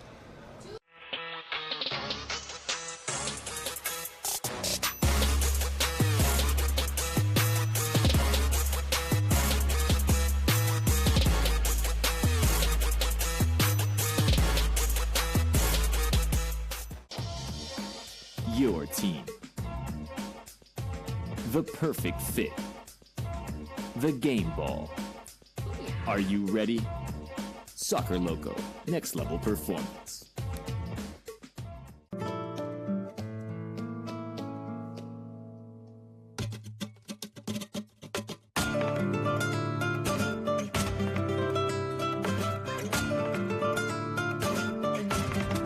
Califino Tequila. Treat yourself to the Philippines in life. Here at Front Wave, our members are built different. They don't just talk of success. They roll up their sleeves and get it done. And with serious value on banking, lending, saving, planning, Front Wave is right there with you. So dream big. We got you. All right, yeah, thanks for sure. I'll be there. Hey, wait, hold on. I'm running by the field right now. You're never gonna guess. Dude, Medina's here. I think he's training for a comeback to the Sockers. What are you talking about? Medina? He retired 2 years ago. He's too old, bro. Oh, dude. You're right, bro. He's too old. Okay, so that barbecue, yeah. Don't wait for the main. Call your Cairo today. Dr. Corey's office, how can we help you? I got this. Let's get him in. Okay, sounds good, Mr. Medina. We'll see you shortly. It's halftime at Pechanga Arena, San Diego. The San Diego Sockers leading the Florida Tropics 3-2 in Game 2 of the Ron Newman Cup Finals. Let's bring you the first half highlights, show you how it all happened. San Diego looked like they were going to run away with this thing early. Minute 6 into the affair, it's Brandon Escoto, fancy dancing, right-footed, wrong-footing House, who just stood there. Like, oh, wow, Rainer House, he doesn't even move. 1-0. Then quickly, 2-0. As Tavoy Morgan, who got a little bit of a blow inadvertently from Charlie Gonzalez, gave the Sockers the lead. Then after San Diego tried to review to get a third goal, which was denied, they came out of that review flat. Victor Pereras from Dieguez to make it 2-1, and then 40 seconds into the second quarter, Bruno Oliveira ties the game 2-2, 47 seconds to be exact. But the Sockers have an answer on a wall kick-in. Giles Churras, oh baby, putting Arico to his knees before scoring his second of the night. The rest of the match all about Rainer House. 14 saves in the first half, 6 in the first quarter, and 8 more in the second quarter. Seeing some of his best here, 2 denying Churras. First was Rojo, then Brandon Escoto. And this play just continued. There you see Charlie stopped and House celebrating mid-save. Giles to Charlie again, one-handed. Our TVX video crew saving the best for last. Serta, and this was absolutely intended for a goal. And not only did House save it, he pinned the ball to the floor. Absolutely brilliant work by Rainer House as the Sockers on the official stat sheet outshoot Florida 19-8 in the first 30 minutes. But are rescued by House's 14 saves. Pardo stopped 2 of 4 in the other net. So a complete mismatch in terms of San Diego's possession and shots on goal. But in terms of the scoreline, 3-2, baby.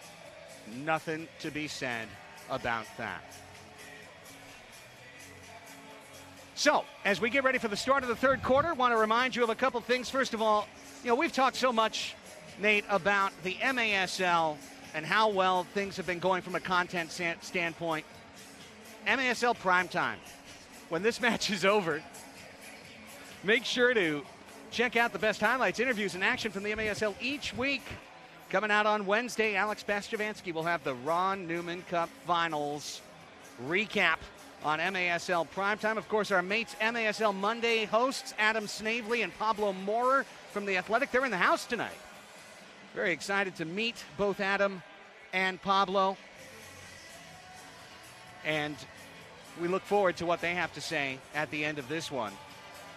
And also, just a reminder, we did mention it earlier, but the league announcing last week that there will be a new expansion franchise helmed by global soccer great Ronaldinho, who has entered this league as an owner.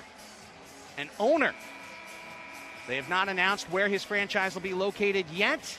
Stay tuned, but we couldn't be more excited to bring a great owner like Ronaldinho into the league. With Melissa May and our TVX video crew, I'm Craig Elston. It's time for the start of the third quarter, second half action. The Sockers 30 minutes away from back-to-back MASL championships. Florida needs to win the half and win a mini game in order to be the champions tonight. With third quarter play-by-play, let's turn the action over to mi querido amigo Nate Abrea. Thank you very much, Craig Elston. Thank you very much to our fabulous TVX crew. Shout out to Melissa May down on the touchline. Nate Abrea here with you in the Grand Old Arena on Ron Newman Field as the Sockers look to win the Ron Newman Cup, bring it home to its rightful home. They won last year in an all-road season, one of the funkiest campaigns in club history. Club that dates all the way back to 1978. I don't think it got any weirder than last season, as a golazo is attempted from Victor Paredes, who had a great goal that got Florida back into this game. Boris Pardo with an awkward one up against the boards with the Brujos drumming and cheering him on. From behind, he's wearing the green tonight. A bit of a nostalgic homage to heroes of the past for the San Diego Sockers. They lead 3-2. They are now under a half hour away from lifting the Ron Newman Cup with a 2-0 sweep of the Florida Tropics in this technically best-of-3 series. Boris Pardo more with an act of protection there. Fists that one away. It's the man we talked all about in the build-up, Zach Reggett, fired one in from range. The only real moment of prominence for Reggett in that first half was getting the only blue card of the game. In fact, as Craig Elston pointed out, the only blue card of the entire final series, as the foul is committed there by Tavoy Morgan. Spanish Town, Jamaica native, who gave the Sockers a 2-0 lead in the first quarter. You see the replay right here. Morgan perhaps guilty. Excess physicality. It was a great goal from Morgan after Escoto opened the bill for San Diego. Paredes and Oliveira with the goals for Florida to bring it to 2-1 and 2-2. Escoto bagging the brace for 3-2 just after the Sockers had failed to capitalize on the aforementioned power play. On the ball, his own defensive area, Rojo back to Pardo in what some keepers would call a precarious situation. Not so for the goalkeeper of the year in the MASL. Calm as you like. But giving him a run for his money in that goalkeeper of the year thing just with his performance tonight. Yeah, goalkeeper of the night. Rainer House. Fantastic. Colleague Craig Elston gave you that number just before we got this second half started.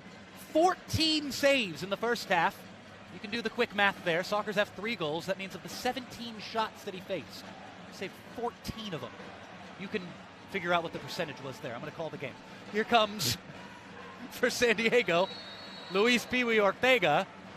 And an awkward one there as the whistle comes. And we'll see what happened. Tucked down into the boards there. A clear trip.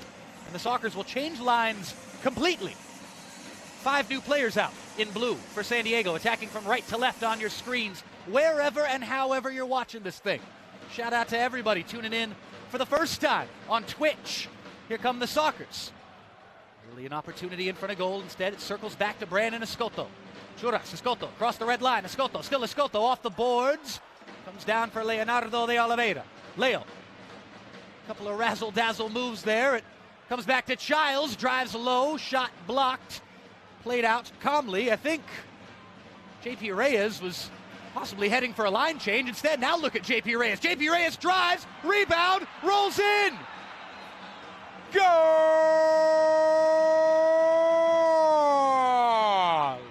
Ricardinho Sobreira ties the score at 3. And just as we're talking about Ronaldinho coming in as an owner to the Major Arena Soccer League, another Brazilian number 10 with a name that starts with R and ends in Inho knocks it home for the equalizer, and the Florida Tropics have come from behind to tie the score again here in this massive Game 2 of the Ron Newman Cup Final. Sockers were looking for a hold call there, and quite possibly 23 had his hand out, or 22 to get started on that. But not only no call, but Sockers already used and lost their challenge. That's right. No chance to try and take that goal away. 3-all. Under 12 minutes remaining here in the third quarter. Playing for a championship as that board came tumbling down again. That's the second time we've seen that this season here in this multi-use arena. Lacrosse, concerts, minor league hockey, you name it. It's been done here at the Grand Old Arena. So we're back to arena soccer, safely back to arena soccer as Boris Pardo has the ball at his feet on his own red line, lobs forward. Escoto takes it first time out of the air on the ball from Boris Pardo. That was almost a Route 1 thing of beauty for San Diego. Escoto not able to get quite enough velocity on the volley there as Florida wins possession back, and Reggett is fouled in slight controversial fashion there. Luis Pee Wee Ortega not agree with the call, I think it's the right call as well. I think it's a good call. I think it took a knock, but he's okay, and he'll be ready to use that dreaded left foot if he can get it open. He's looking to circle into the crease. Ruggles peels it back instead to Paredes, who put the ball into a dangerous area. The Sockers have a chance to counter if Escoto can get it up the wing, and instead, Drew Ruggles says 4v2. nah. And here come the Florida Tropics, all off the backs of that challenge from Ruggles moments ago. And now here come the Sockers. From right to left on your screen, it's the one-man counter. It's Christian Gutierrez, tries for the Wallace Scora.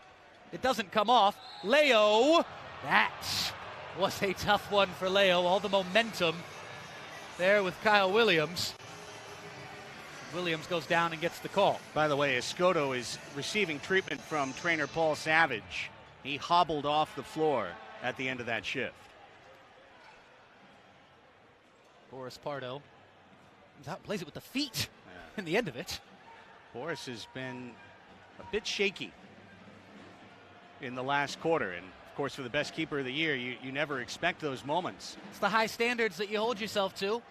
People are gonna hold him to. Goalkeeper of the year. So far it's been House.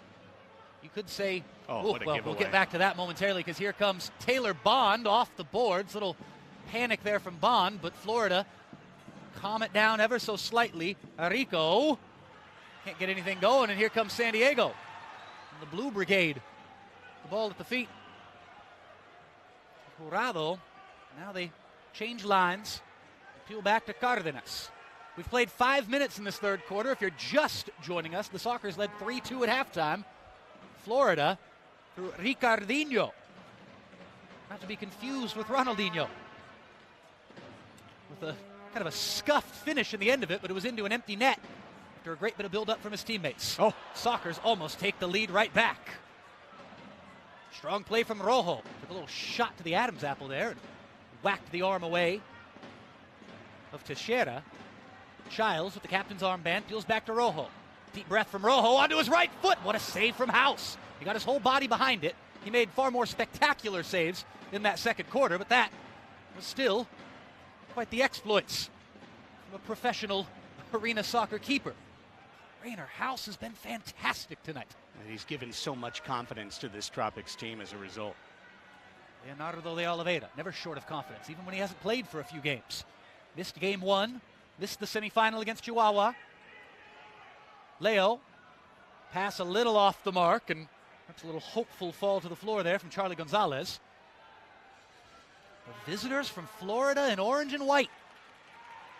They've got the score tied at 3. This is all you can ask for from a Florida perspective. Here's Childs, though. Childs bends to the far post. Que golazo! Goal!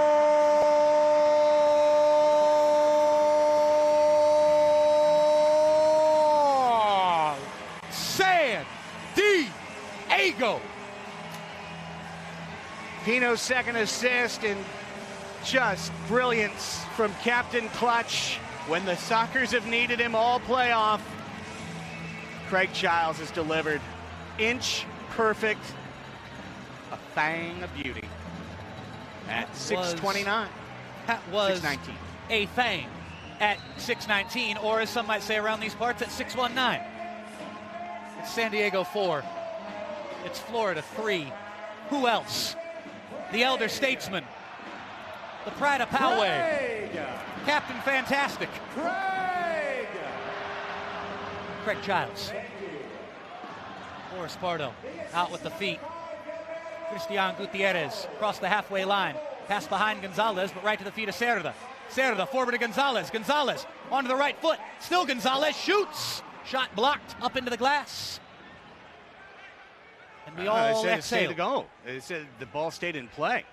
Kadlicic said keep going, and everyone stopped and looked. Top of the boards there.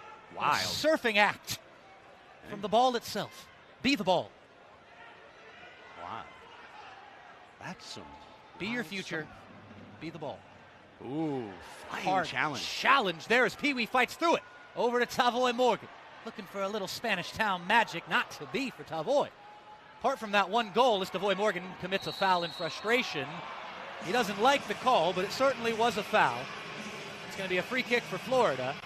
Tavoy Morgan has not had a whole lot to say in this game since that goal to give the Sockers a 2-0 lead. 7.5 remaining. Halfway through. It's already been quite the entertaining third quarter. Fasten your seatbelts, everybody. Got a long way to go in this thing. And if you're a Florida fan, or somebody who's just rooting for ultimate chaos, as Florida drive forward, looking to manifest a little positive chaos themselves. The gang in orange almost hit one into a dangerous area there. Kyle Williams looked like he was almost trying to just play that off of the shin of the Sockers defender as the ball is stuck, quite literally, in the corner. What's the call going to be here? Might get the old drop ball. The good old-fashioned drop ball, and not in some sportsmanship fashion. We're talking some legs being kicked here. Face off at the right dot. This is a good old-fashioned face-off, and it's won by Florida and almost turns into a chance for the visitors from FLA. It's a few shoves are exchanged between Ruggles and Escoto as we have reached the media timeout. At 7 minutes remaining in the third quarter, it's San Diego 4, Florida 3. Don't go anywhere. We're back after this on Twitch and MASL TV. Sockers Overtime has always been your weekly look inside the Sockers and the MASL, but now we're not just a podcast. We're a TV show on Twitch. We're not technically a TV show, but we do recap, preview all games. We have some awesome guests all the time, and we're on every Tuesday at 5 p.m. So check us out, twitch.tv/San Diego Sockers. And hey, we're still a podcast. Find us on Google Play, Amazon, Spreaker, Spotify, iHeart, or wherever you get your podcasts. Welcome back in to Pechanga Arena, San Diego, the grand old arena on the Frontera here in SD. A fine night in the 619. The Sockers looking to lift a championship in front of a raucous home crowd. Brilliant atmosphere. Palpable tension, though. As much as the enthusiasm and passion is felt in this building, a palpable tension throughout as the Sockers and their diehard fans know that they are right now 22 minutes exactly away from a championship, from getting that 16th star, one that no one can delegitimize, one that no one can talk about in a negative tone. This is back to the old school. This is the Sockers potentially winning the Ron Newman Cup on Ron Newman Field in front of their home fans in a season that's been regular length, where teams have played home and away, where everyone's done what professional teams do. And the Sockers are so close, oh so close, to getting that sought-after championship, retaining the Ron Newman Cup, but it almost feels like they're kind of winning it for the first time. It's so much strange nuance in this season. Talk about the narrative earlier, Craig, with Charlie Gonzalez. Here come Florida, though, as the shot is driven low and wide by Teixeira. The Tropics almost got another opportunity there. Here come the Sockers from right to left on your screens. 3v1 indeed. Craig Childs. Pass was just too slow. Yep. Good defense there from Vandergriff as well. Vandergriff, who had a brief conversation with me pregame, said I had awful shoes but great socks. I will take it. 1 for 2. Vandergriff has had a fine game defensively. It was that comment that he made to me that helped him out so much. That was a comment he made offensively. I'm a glass half full kind of guy. 5:45 left here in the third quarter. The Sockers have a 4-3 lead courtesy of a brilliant goal from Craig Childs, the man who's done it so many times. He did it again. The most recent moment of footballing magic from the right foot of the Sockers captain, number 37. One will be replayed and replayed for some time. The Sockers go on and win tonight, especially if they win either by this scoreline or even by a single goal. It was a thing of beauty indeed. But here come the Florida Tropics trying to tie the score. Charlie's hurt. Charlie Gonzalez limping off the play right now, trying to head back towards the bench, and the ball almost finds Charlie Gonzalez, of course. And now the ball does find Charlie Gonzalez, who was trying to get off the pitch. He's saying, clear out, I got to get off the field. But now Charlie seems to have shaken off the knock. It looked not great there moments ago. I agree. I thought he had pulled something. Under 5 minutes remaining. Charlie Gonzalez up the left side for San Diego. Charlie Gonzalez, ball to the back post, trying to find Cristian Gutierrez. Off the wall, trying to find Cerda. Gutierrez can't get it to him. Florida with a chance to counter the other way. Great step by Guerrero Pino. Pass over to the right side to Cerda. Triple team. Cerda's got nowhere to go. That's a fortunate foul for Cesar Cerda, as we'll tussle between Reggett and Cerda, as the Sockers were tried for the quick restart. Mark Kadlicek restoring order. Referee / yard duty there. 4:33. Not happy. Hasn't been happy all night. You're right. Sockers would be happy if they'd get another goal here. Rojo back to Cardenas, who drives it, and it's off the crossbar and off of House, and now up into the air off the left foot of Rainer House. Inches away from the second golazo of the quarter for San Diego, and now the foul whistled against the man who almost had a highlight reel moment. Well, he's great, but he's a little bit lucky now too, Rainer House, because could have seen that ball deflect off of his 88 on the back of his kid and into the net. Coming up on 4 minutes remaining here in the third quarter of Game 2 of the Ron Newman Cup Championship. The Sockers win in 60 minutes. They are the champions for the 2021-2022 season in the Major Arena Soccer League. The foul, obstruction call, just a common foul, is whistled against Ruggles. Again, if you're just joining us, for your first time watching on Twitch, if Florida win, they effectively tie what is technically a 3-game series at 1. The deciding third game would be a 15-minute mini game. Knockout game. Knockout game. What is it with these old terminologies I'm using? Here's Tavoy Morgan, who shoots wide. Next, I'm going to talk about pass masters. 3:40 remaining. Tavoy Morgan is taken out from behind. No call. Wow. That was a close one. That was a mighty, mighty close one. Tavoy, frustrated, flies into the boards, almost wins possession back for the team in blue and gold. Boris Pardo might have to be on his A game here. The MASL goalkeeper of the year. As Cardenas plays it back, and it is indeed going to have to be Pardo with his feet in his own areas. 3 orange shirts condensing around him. Here comes Cerda. Cerda's got Tavoy. Waits too long, but now he gets a second bite. Leo tries to tuck it home. House gets it out somehow, some way. 12 minutes gone in the third quarter. It's still 4-3 San Diego. They led 3-2 at halftime. They have that 1-goal advantage. Can they make it 2? Couple of deflections. Tavoy, not sure what exactly he was asking for a handball claiming. on Ruggles. I think a rather hopeful call for a handball there indeed. Cerda almost has Pee-wee. The bounce goes against Pee-wee. His old teammate Taylor Bond puts it out of play. Everybody deep breath. Everybody exhale. Playing for a championship here this evening. If you can't tell. Over 3,100 official attendance here at Pechanga Arena, San Diego this evening. A boisterous crowd on hand. A Sunday night. San Diego, California. Pleasure and privilege to be with you on Twitch, MASL TV, Nate Abarea, and Craig Elston taking you home. Boris Pardo collects this one. Can the Sockers make it a clean sweep, 2-0 and win it in 60 minutes on the night? Or can Florida push it to the knockout game and have it all be decided over 15 minutes later tonight? Guerrero Pino gives it away. A chance for the Tropics. How did it not go in?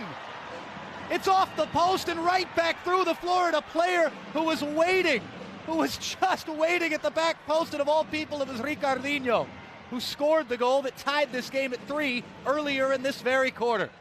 My goodness. This one blocked partially wide. Gonzalez chases down. Under a minute and a half remaining here in the third quarter. Drama aplenty here inside the grand old arena. Ron Newman Field. Ron Newman would be proud of all of this. The cup bearing his name. The Sockers are 16 minutes away now, but still 16 minutes to go. And here come the Sockers. The long sleeve blue kits attacking from right to left for the remainder of this third quarter. Get back. But now they're not attacking anything. They're just defending that goal to our right. They do it well. They counter out well. Kyle Williams does even better. Kyle Williams for Florida. Drives forward. Kyle Williams might get to this one. He does ahead of Gutierrez. Brilliant stuff from Florida's number 14 there over those last 10 seconds or so. Williams going to have it back again. I think he's almost out of gas, needs a break. Indeed, heads back to the bench. A great shift from Florida's number 14, Kyle Williams. Knocked away. Gonzalez off the wall, right back to Taylor Bond. Florida will likely have the final chance, if there is to be one, here in this third quarter. Bond off the wall. Gonzalez forward to Gutierrez. Going to have to be a full field shot. Something crazy. Gonzalez just going to crack a volley. It's not a bad one in the end of it. It goes just wide. The horn sounds. 45 minutes gone. 15 to go. The San Diego Sockers, as we see this chance for San Diego late in the third quarter, and then this one here. How this did not go in. Oh, my goodness. Through the wickets of Ricardinho at the back post as he had a tap in for 4-4. The Sockers lead by a single goal. They are 15 minutes away from their 16th championship in club history. Will they pull it off? Will you stay with us? You better. We'll be back after this on Twitch and MASL TV. Stay tuned.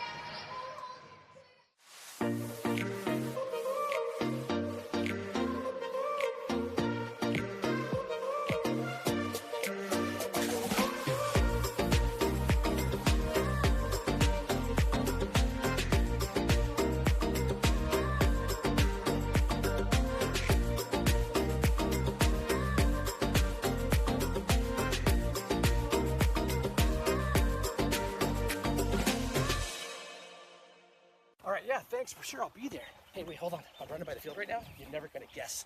Dude, Medina's here. I think he's training for a comeback to the Sockers. What are you talking about? Medina? He retired 2 years ago. He's too old, bro. Oh, dude. You're right, bro. He's too old. Okay, so that barbecue, yeah. Don't wait for the main. Call your Cairo today. Dr. Corey's office, how can we help you? I got this. Let's get him in. Okay, sounds good, Mr. Medina. We'll see you shortly.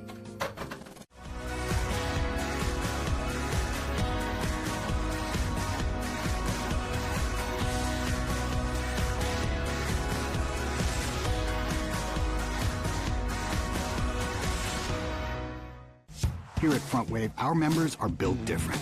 They don't just talk of success. They roll up their sleeves and get it done. And with serious value on banking, lending, saving, planning, Front Wave is right there with you. So dream big. We got you.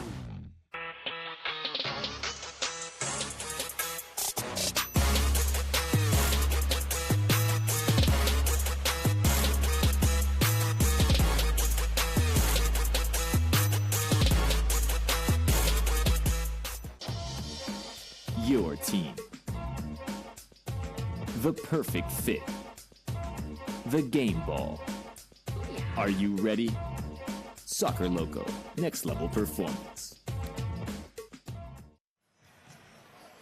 Nate Abareya back here with you inside Pechanga Arena, San Diego, the grand old arena, Ron Newman Field. The venue is the San Diego Sockers are looking to give over 3,000, over 3,100 to be exact. A night to truly remember. A night to be talked about for some time. The Sockers won a lot in this building. Not so much lately. It's always talking about nostalgia and history when it comes to championships here inside this particular arena. The Sockers, a little throwback action tonight, bringing nostalgia to the present moment and looking to be crowned the 2021-2022 Major Arena Soccer League champions after they won the Ron Newman Cup last year in a peculiar, rather bizarre, all-road format for that campaign. The Florida Tropics fell behind 2-0 in the first quarter.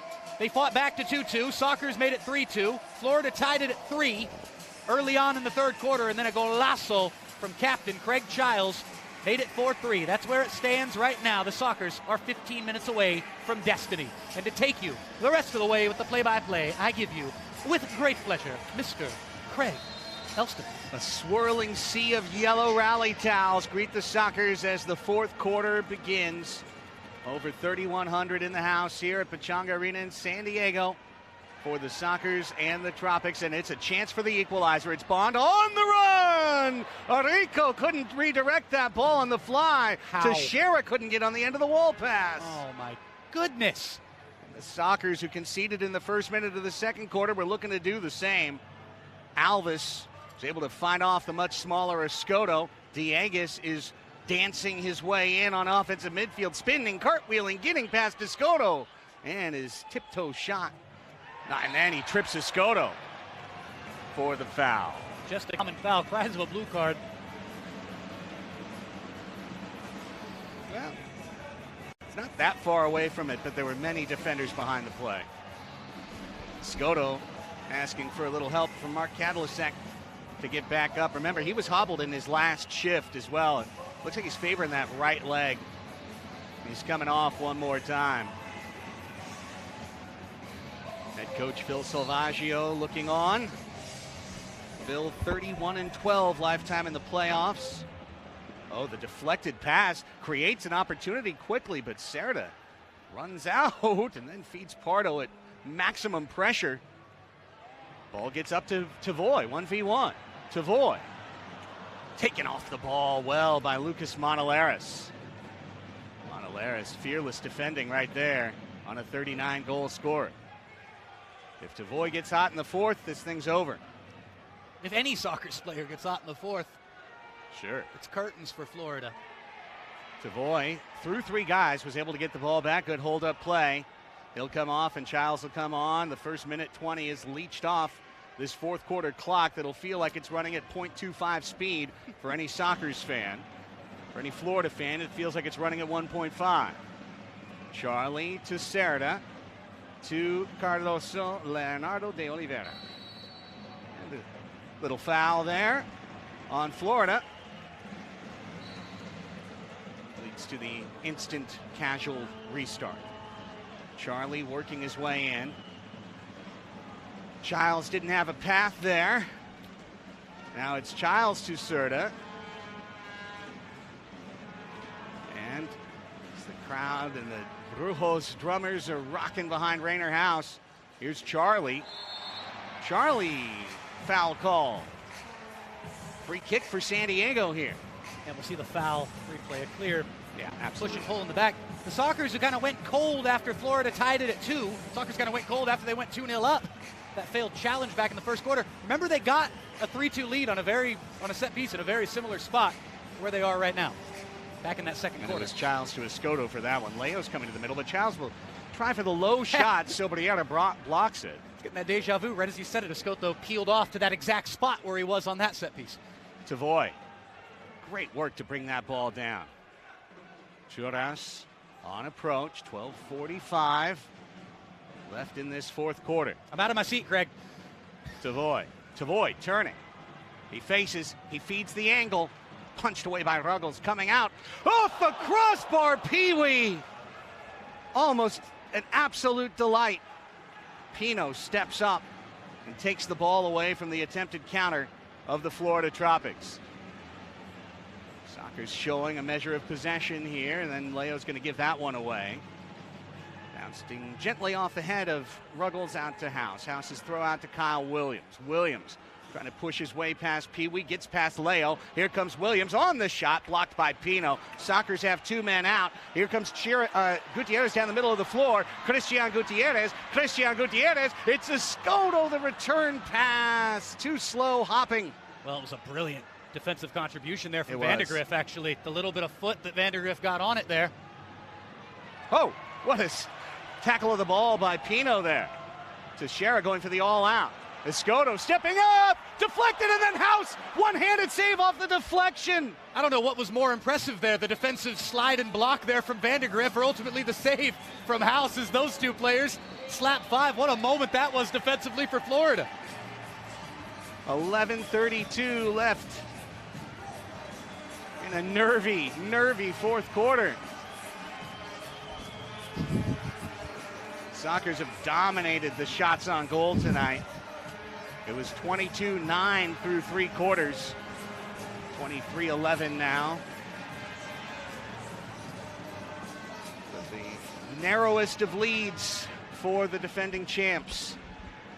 Rojo gets on the edge of that Bond attempted header forward. Ruggles knocks down Escoto. Drew frustrated with that call as he heads to the bench. See the replay here. It's coming right through the back of the opponent there. What do you want to do?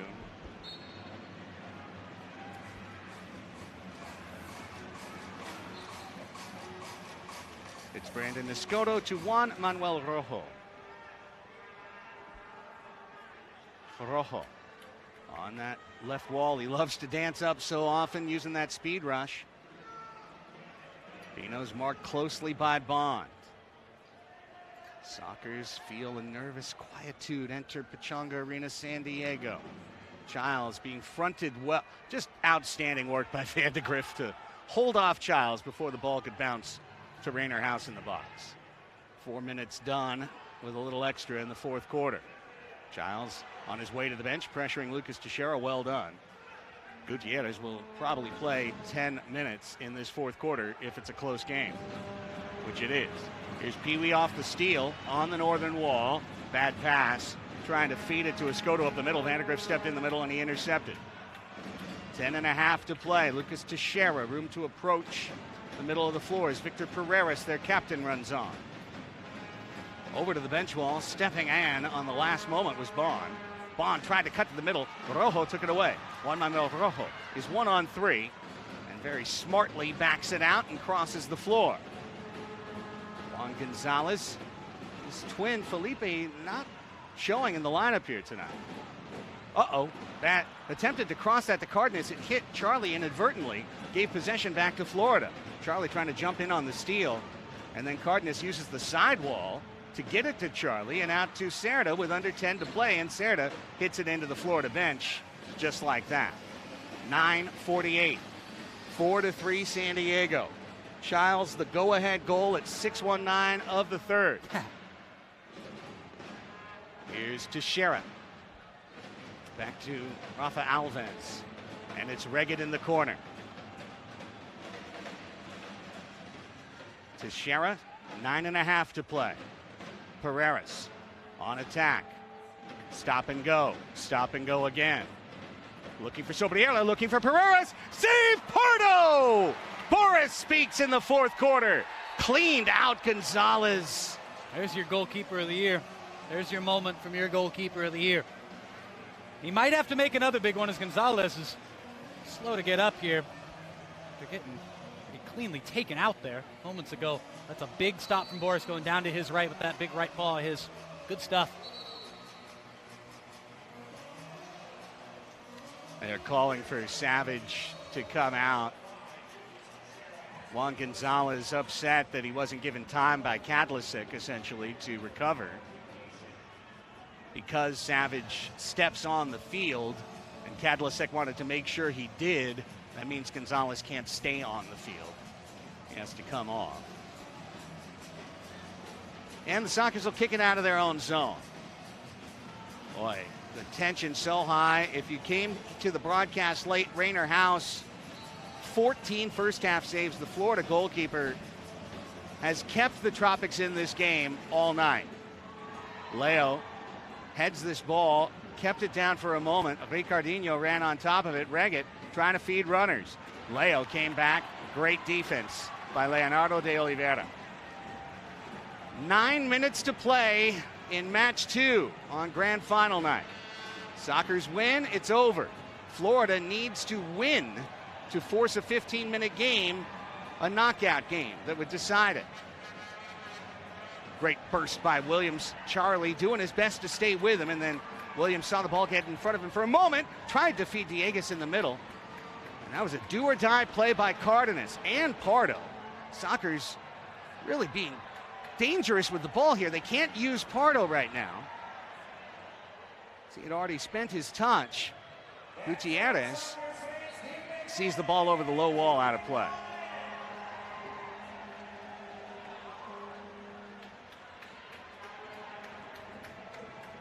Spotlight following the wave around Pechanga Arena, San Diego. Here's Childs, the captain, to the right foot. Childs! Oh, just wide! Trying to light this place on fire. Cardenas back to Serta. Serta stepping to the middle across the Kaiser Permanente logo, proud presenting sponsor of your San Diego Sockers. Childs in the middle, let the ball come through! Oh! House saves Jurado! One-handed touch by House. Jurado was running in on the angle there. Cardenas. Oh, Childs was wrong-footed. His balance was off there as the attempted feed to him. Can you have a losing goalkeeper be the finals MVP? This game for sure. Here's Childs. 7.5 minutes left. Next ball out of play will be the final media timeout of this game. Jurado back to Pardo.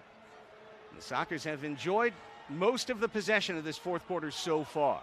Trying to keep the ball away from the dangerous Tropics. And if they can just get one here, make it 5-3, I think it goes a very long way in this game. Vandegrift thought he had a steal in a possible 3v2.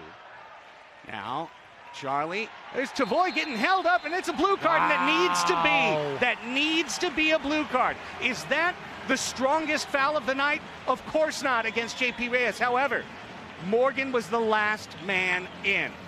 That denied a dangerous scoring opportunity. As you can see, Morgan jersey tug from the back. It could even be a shootout, to be honest with you. I think it should be a shootout. Timeout on the floor. Timeout, they'll sort it out, and we will come back to find out. It's going to be a Sockers power play. Will it be a shootout? We'll learn after this break. You're watching the Ron Newman Cup Finals on Twitch.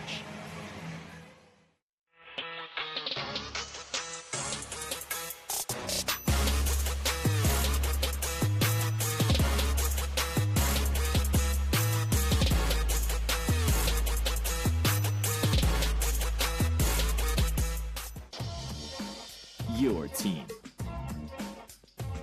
The perfect fit. The game ball. Are you ready? Soccer Loco, next level performance.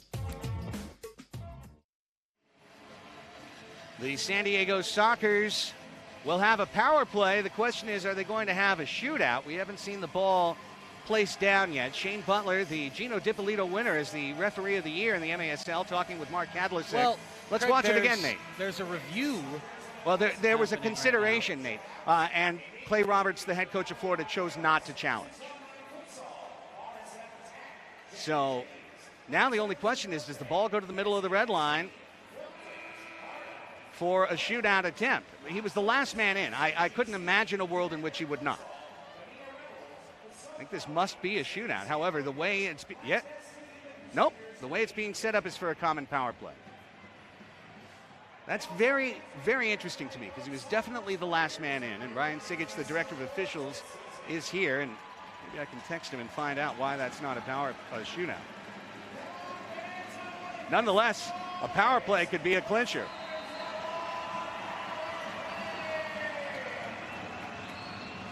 Charlie to Childs. This power play will count either to 5:02 left in the match or to a Sockers goal, which could add to their 4-3 lead. Leo has to chase this ball into the corner. De Oliveira digs it out. Charlie with space. Shot deflected wide. House had to watch it go. It was beyond him. And Pardo says, hang on, I'm coming. How many last-ditch sliding blocks 4v3 had tonight? Arico was behind the play. Escoto, Morgan, saved by House. How did he do it? On his seat. Rainer House. Morgan was alone in the crease. Bruh. It's almost unbelievable, man. That's all I got. Vandegrift out of play. Florida thinks off of San Diego, and I think they're right. Minute 14, here it is again. Well, that wasn't even the full body behind it. That was the left arm. Yeah. And he just brought it right back down to himself, too. Short-handed here. It's Reggett. Reggett, a man down.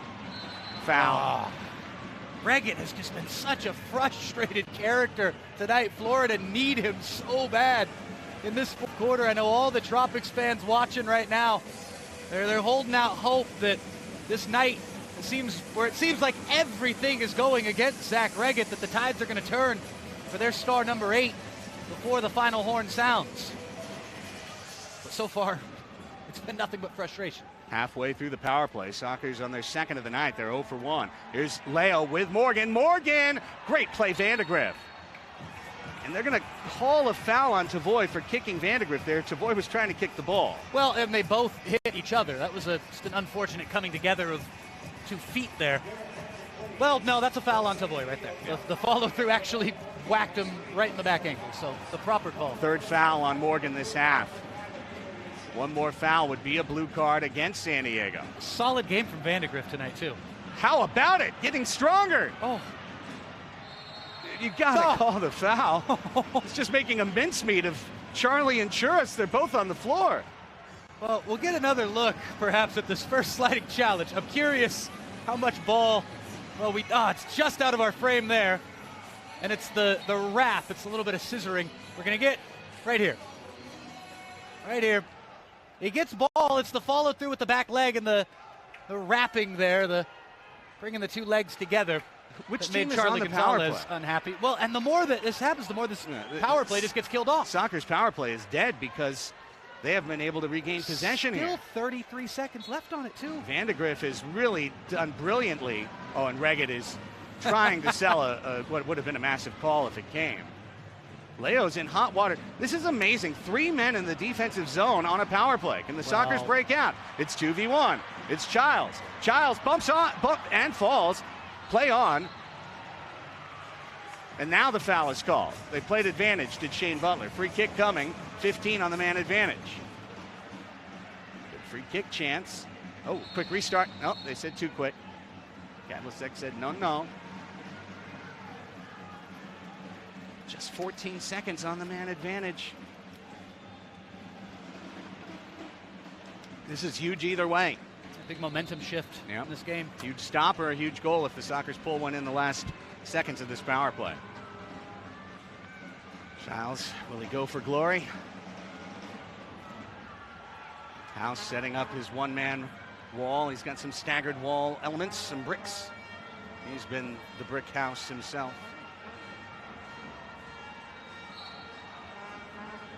Sure does.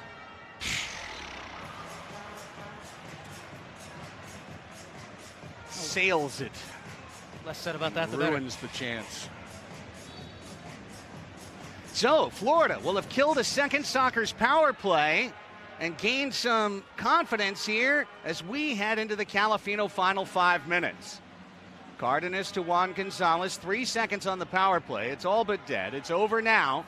And we reach the final 5 minutes of tonight's match presented by Calafino Tequila. Enjoy the Fino things in life. Go to calafinotequila.com. Sockers will be soaked in Calafino if they can hold or extend this lead when the clock hits 000. Florida needs to score. Here's Rojo. Rojo through 3 men, then played it off the sidewall to Gutierrez, his fellow Tijuanense. Too slow of a pass. Reggett knocked it out. Cardenas will have to rescue it, and then Boris didn't really get the touch he wanted, but it wound up coming down to Christian Gutierrez, who used the sidewall. Love that. To Rojo with Charlie. Rojo to Charlie. Charlie grazes the glass on his way out of bounds. 4:20 left in the fourth. This game is twisted up nicely. It is 4-3 San Diego. It is timeout Florida. Let's take a break, regroup, deep breath, and we'll be back with the finish. 4-3 Sockers, the Ron Newman Cup Grand Final night. You're watching Championship Night on Twitch.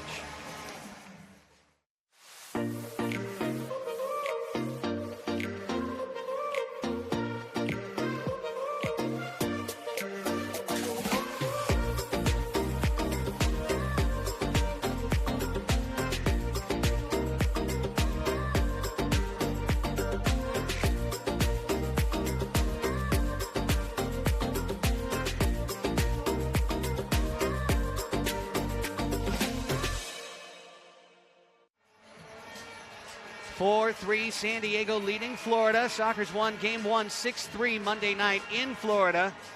They scored 2 empty net goals to do it. We're heading in that direction right now. When would you go 6th attacker if you're Florida? Well, you've had arguably your best player of the night be your goalkeeper. He's kept you in this game. Seems like it would almost be a little cruel to pull House out too early, but as we see this stop here, that was a massive play with the left hand from Rainer House. One of his many, seemingly endless highlight reel moments tonight. But it's arena soccer. You need the 6th attacker at a certain point. So I'm waffling as much as a waffle man could waffle with my answer to your question. Because Rainer House is the only reason, in my humble opinion, why this is still a game for Florida, why they're only a goal behind. So do you relinquish that to get the 6th attacker out there? Well, ask the manager. Eventually, but not yet. Pino and Gutierrez got bumped off the ball by Reyes, and Florida has it. Dieguez, nice read and steal by Serta. Sockers again looking to counterattack. Ooh, man, Serta knocked down by Reyes. Common foul called. Reyes wanted it to go the other way.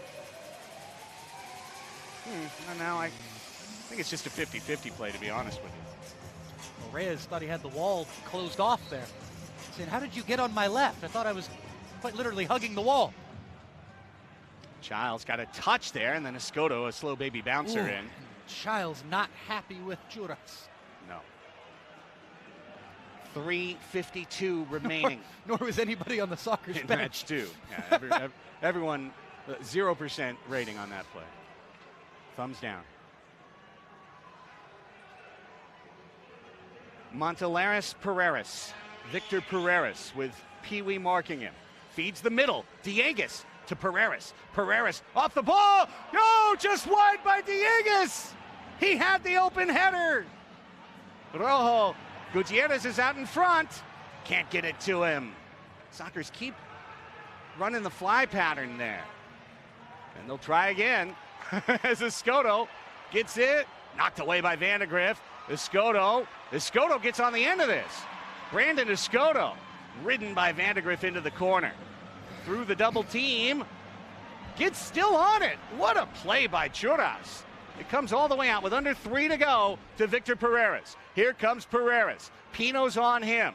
Guerrero gets on the ball. Guerrero-Pino steps out with it. Guerrero cuts it back to Cardenas. And there's 2:45 left in match 2.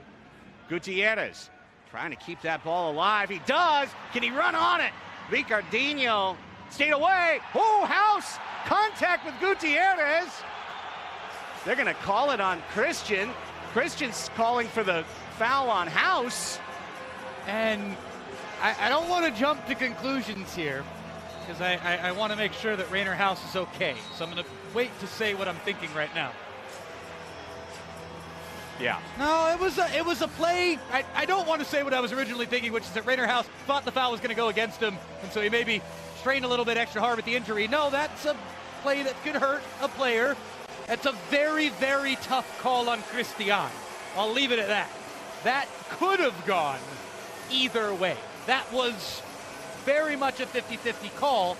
That may have, what could kind of tip it to 51-49 from a Sockers point of view, is that what created the contact there was Rainer House tripping Christian Gutierrez. We have a challenge flag that's out, and it has to be, of course, Florida. What would Florida is trying to challenge to a blue card or a foul here on Christian Gutierrez? Interesting.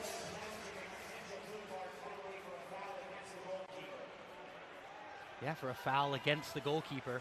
Goalkeeper in a vulnerable position here. But I don't think there's any chance of that. But I mean, you don't want to go 60 minutes and not use your challenge. So sure. I suppose take a chance. But I feel like something else controversial could happen in the next 2:35 where you might wish you still had that challenge. They cannot. There's no way this is going to I want you to, if you Florida fans watching, I want you to remember that we very clearly said the Sockers shouldn't get the benefit of their replay challenge, even though it was much closer and the ball probably went 95% over the line in the second quarter. Here, or probably in the first quarter, here, I don't see this at all. It's House that initiates the contact with him. That was what I was saying on the first look at it. That's all created by Rainer House tripping Cristiano Gutierrez. Butler and Kadlicek are going to give this the best look that they can, but I don't think that they have any option to do anything but come out of here with no foul, no call. I would be honestly beyond stunned, and given the game circumstance, everything on the line, 2.5 minutes, the idea that they would pull a blue card out of here would be, well, here's what's going to happen.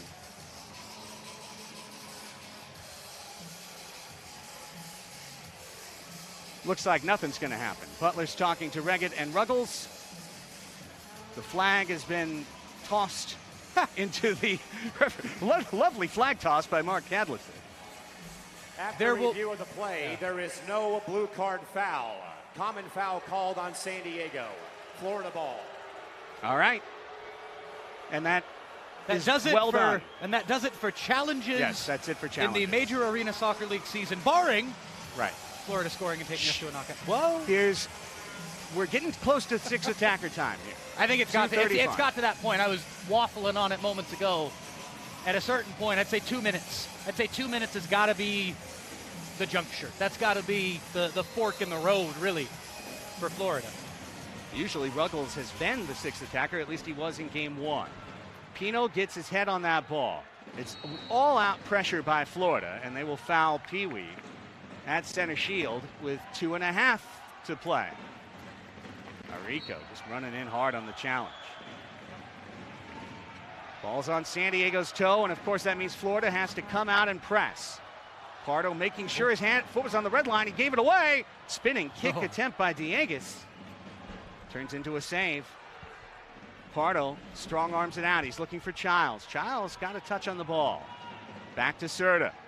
To Childs with 2:05 to play. Into Serta. The two who combined on the season-winning goal last year. Tried to do it again. Pino hustling to try and get that ball away from Pereira. It is sent deep for San Diego into the corner. House is not coming off. Minute 50 left in this match. Ooh, great steal by Pereira. Maybe they don't need him. Pereira, here's Pardo for the one-handed save. Biggest save of the night. Dieguez runs to the middle. House is off. There goes House. 6th attacker is on with 1:30 left to go. It's Lucas Monolaris wearing the 6th attacker jersey. The western net to our left is empty.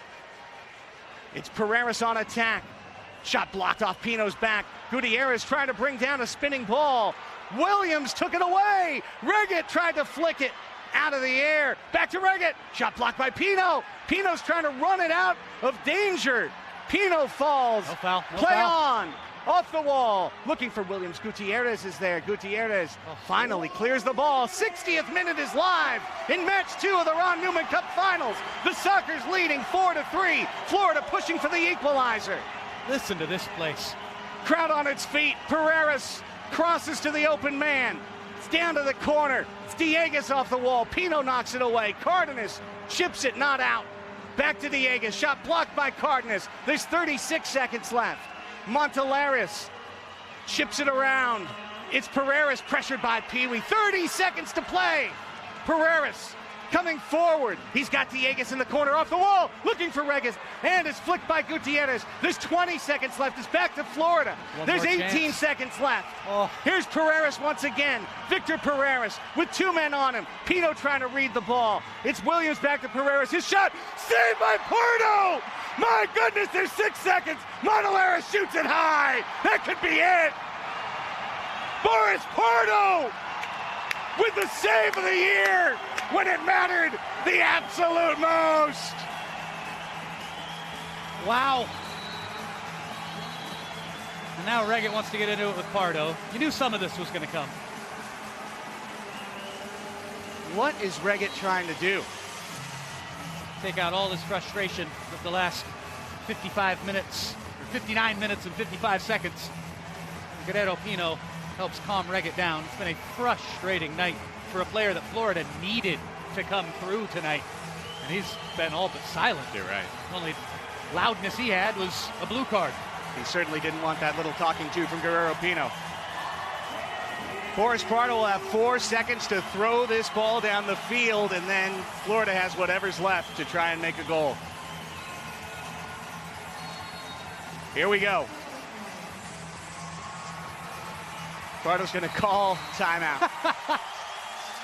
This season's been so much fun. What's 30 more seconds, gang? Well, you look and you see Pardo and Regan actually now continuing the conversation. This is something where get both of those gentlemen as far away from each other as possible. Boris is loving every minute of it. Yeah, Lap Boris. it up. Lap it up. Boris, born and raised Queens, New York. Don't worry about it. Forget about it. Go on. He's good. Let's see Boris Pardo potentially saving the soccer season. My goodness. He was on frame, head and top shelf. Boris able to be centered. Proper Body behind position. the ball. And it was a big save. Well, actually, the one he made just before that maybe bigger. Was probably bigger. That was a far more challenging save. I'm sure he'd be the first to tell you. But that one just had that look of it. Those saves that Boris seems to have, whether the Sockers have been up by 8 goals or by a single goal, there always seems to be that final minute flamboyant Boris Pardo save. Yeah. And there it was again. You mentioned it before so many times. Deja it just vu. seems like that 60th minute. All over again. Usually that's been in games he's been comfortably leading. Chavos have their trapo up. Shout out to the Should have Chavos. shot of Los Shout Brujos de Los 78 in Brujos. Section 19, guys. Shout out to everybody in this arena tonight. Brujos and Chavos. Shout out to every human being. Well, they've got inside the tonight. Onus banner out. There's 5 seconds left. Deep breath. Deep breath, Greg.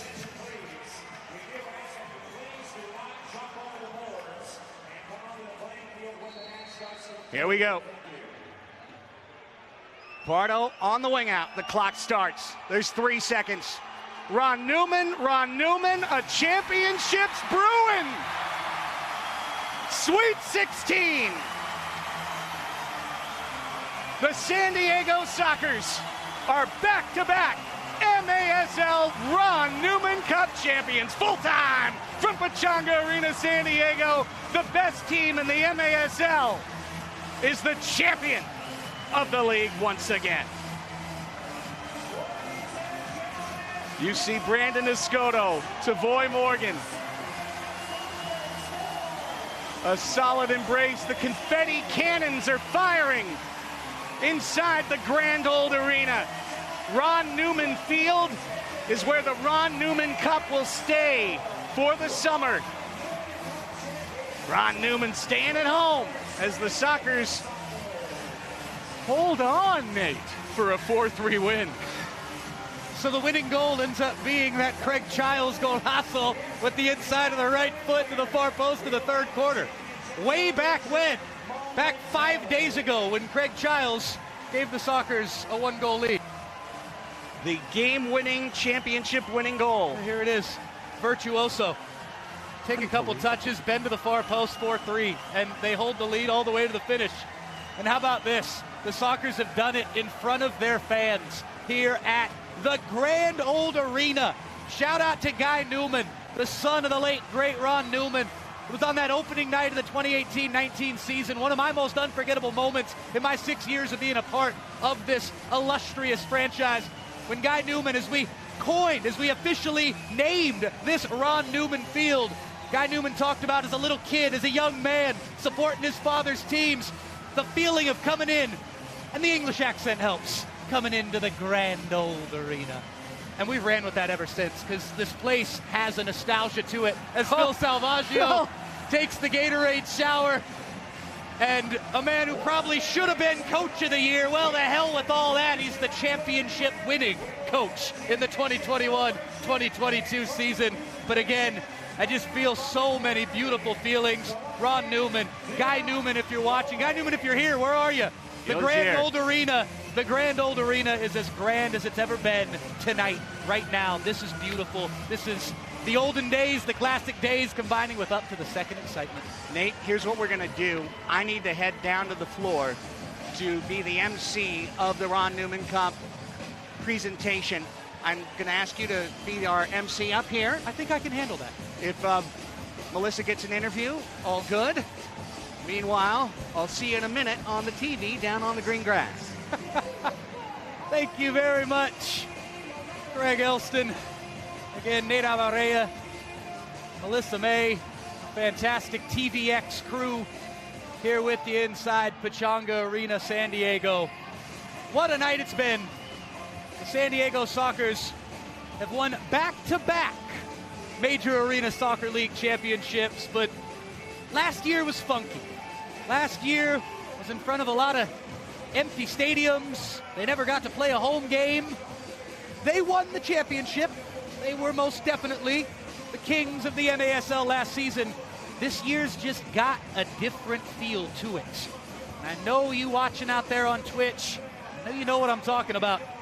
There ain't no way to question what the San Diego Sockers did this year. They lost to Chihuahua in game 1 of the semifinals. They lost an overtime thriller way back when, early on in the regular season in this building, to the Ontario Fury. Other than that, they won every game that they played. San Diego Sockers were close to perfect this season. And in the end of it, the only thing that matters is a 4-3 scoreline in game 2. 6-3 scoreline in game 1 certainly matters, but it comes down ultimately to May the 8th, 2022, and the Sockers defeating the Florida Tropics 4-3 to win the 2021-2022 Major Arena Soccer League Championship. The Ron Newman Cup is coming home. And momentarily we are going to send it down to the pitch, down to Ron Newman Field, where our own Melissa May is with the MASL Goalkeeper of the Year, Boris Pardo. I know. I'll end this quick. All right, Boris, it's been an up and down season for you. COVID, you had a suspension, and yet you finished as goalie of the year. What does that mean to you? Nothing without my defenders. I mean, it's nice to be recognized by the league. I appreciate that. But those guys, they're incredible. Again, it makes my job easy to make some saves, but yeah, it's pretty surreal right now. So it's just amazing to do it. It's just at home in front of the fans. And, you know, respect, hats off to Florida, amazing team. They made it difficult. They're a strong team, and I apologize for any antics. You know, at the end, just emotions got the best of me, so I'm just trying to take this as humble as possible. Speaking of being humble, goalie of the year doesn't really seem to matter with you, but now you have another championship ring. You are the defending, reigning, and still MASL Ron Newman Cup champions. Put that into words. That's the goal. That was the ultimate goal, and that's what we want. And in front of our fans, this is amazing. I'm at a loss for words, and I don't know, it hasn't sunk in yet. I still feel like I got to play another quarter. I don't know. Your offense had quite a few shots on goal, didn't really capitalize on it, but your defense really seemed to step up. What was the message coming out of the half? We keep them at 3, we win. And that's exactly what you did. For all of those that are watching on Twitch now, on MASL Twitch, message to them and for the rest of the season being over now. Thank you for watching. Thanks for supporting us, all the Sockers fans, and all the haters out there. I hope we proved you guys wrong. Back-to-back champions, that's all we got to say. Thanks, Boris. Go celebrate. I think, Nate, you're up there by yourself, so back to you. All by my lonesome up here, but feeling the company of 3,100 plus Melissa May with Boris Pardo. Go celebrate, Melissa. Go celebrate, Boris. Everybody, lap it up. Soak it in, drink it up. This is what it's all about. In a sports world where we have so many options, so many things we can watch, it's seldom that we get to watch a championship be won. And right now, we're going to send it down to the field. Craig Elston. Championship. Charlie, what an intense match. What are your thoughts? I mean, starting off, we started a little bit slow, but, it just feels great. It feels great. I'm, playing against all these fans in front of you guys, really appreciate it. And, I'm just really blessed to be part of this team. I know it was your mission when you came to San Diego to leave a champion. How did this team rally around you this year? They were great. Since the first training, they took care of me. They brought me in. They treat me like a part of their family. Now we're family, and I just want to thank these guys, for getting me this ring. Last season, Charlie, this league played without fans. What's it like to be in front of over 3,000 San Diegans for this? It feels great. You know, there's no better feeling than this, you know? No better feeling than this. Congratulations, champ. Thank you. Thank you, guys. Juan Carlos Charlie Gonzalez.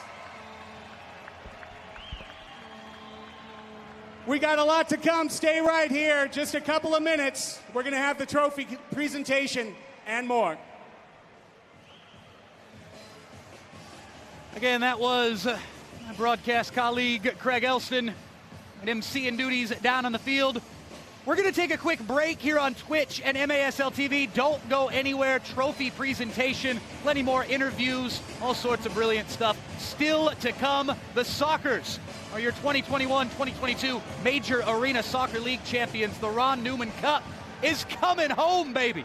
The Sockers win it tonight 4-3. We're back after this on Twitch and MASL TV.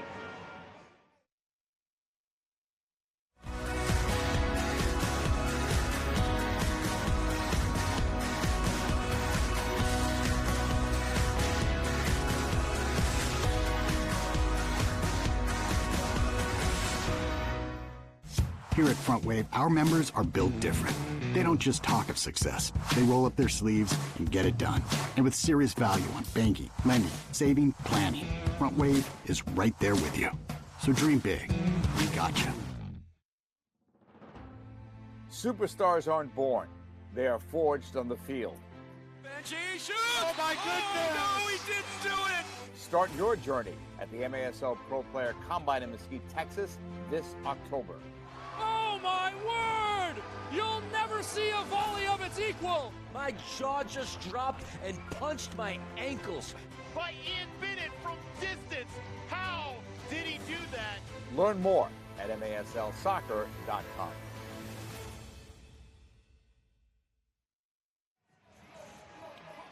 Scenes of jubilation, much love in the building. The San Diego Sockers, your Ron Newman Cup champions again, otra vez. But this year, just a little different, just a little more special. The Sockers got to do it in front of their own fans. A raucous atmosphere, 3,100 plus here inside Pechanga Arena tonight as they defeated the Florida Tropics 4-3 to sweep this championship series 2-0. My broadcasting colleague Craig Elston is down on the field here in the arena. We're going to send it down to him now. I would now like to introduce, carrying the Ron Newman Cup onto Pechanga Arena's Ron Newman Field, Guy Newman and Guy Newman's family.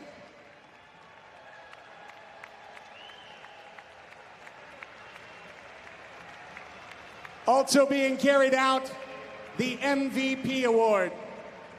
And it is being carried by the great Double Deuce, Triple E, the one and only Julie V.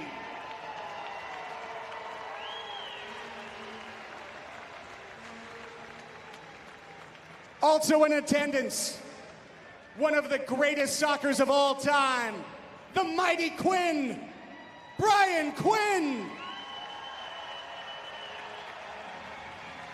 A 7-time champion in his career, and the most recently retired number, P3, Paul Wright. And we welcome in soccer royalty from the New York Cosmos. Werner Roth is here.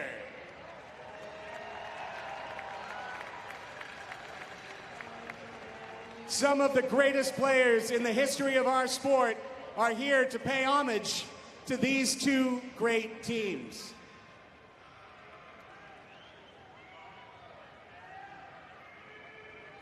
At this time, we'd like to recognize the officials who officiated the grand final tonight, including the Gino DiPolito Award winner for Referee of the Year, Shane Butler. Shane Butler, Mark Kadlasek, Brian Elliott, and Arnold Baldo are officials tonight. Please come up and be recognized.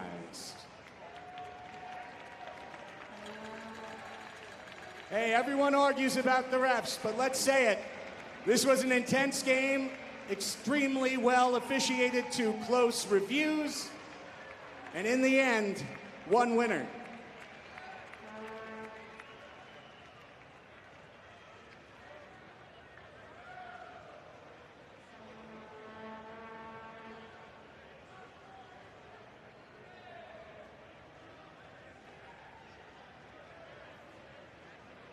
Congratulations to Shane Butler receiving his medal as well as his award, MASL Official of the Year. Great work all season, Shane.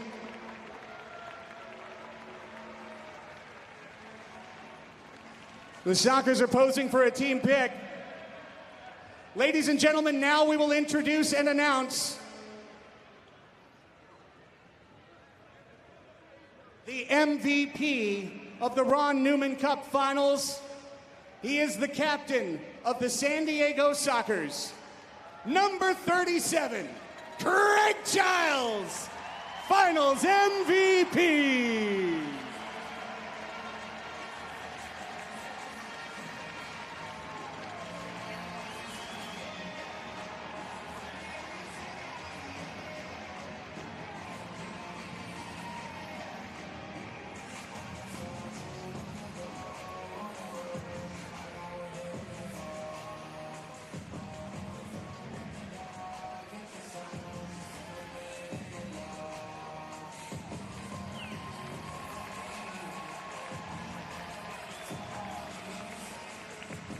Craig, for a moment, let's talk to our MVP, the captain of this team, your 6th championship, Craig.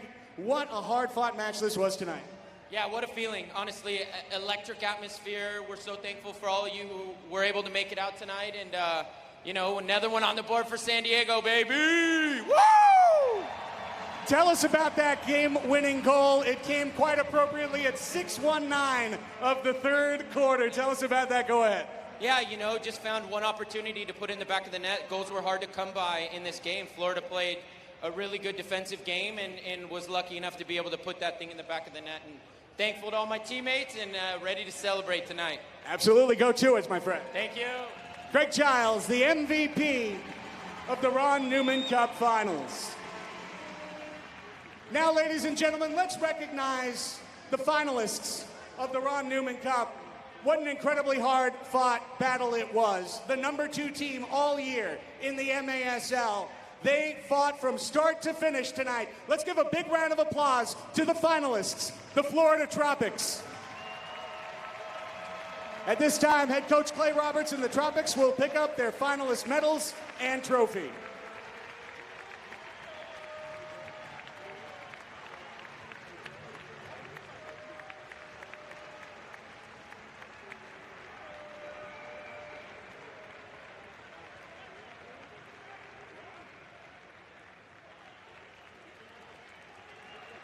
Folks, you saw one of the greatest goalkeeping performances in the history of indoor soccer playoffs tonight from that man, number 88, Rainer House. All the credit in the world. Please give him a round of applause. Sockers would have won this game by 7 goals if not for Rainer House.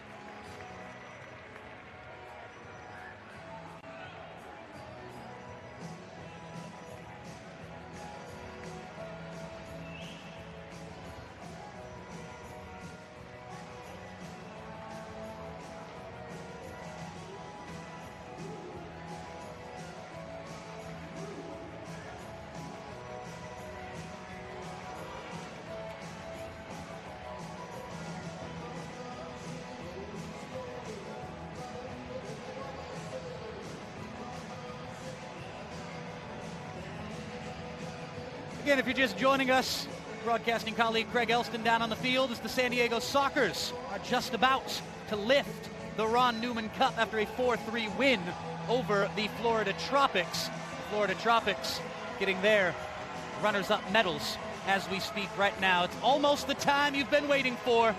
Sockers won on the night 4-3. They won 6-3 in game 1 a few nights ago in Florida. Tonight the big one, 4-3, the final score. Craig Giles, the MVP with the winning goal.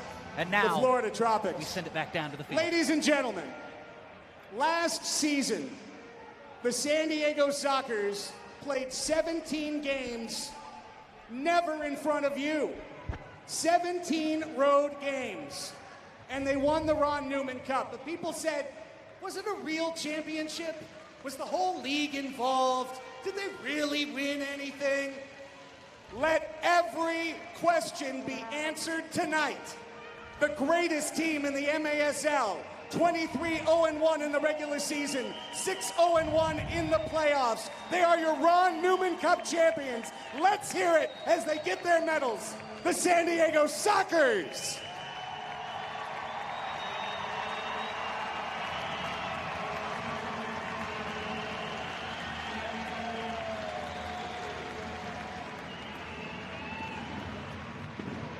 And it'll start with the goalkeeper, Boris Bardo, beginning the line.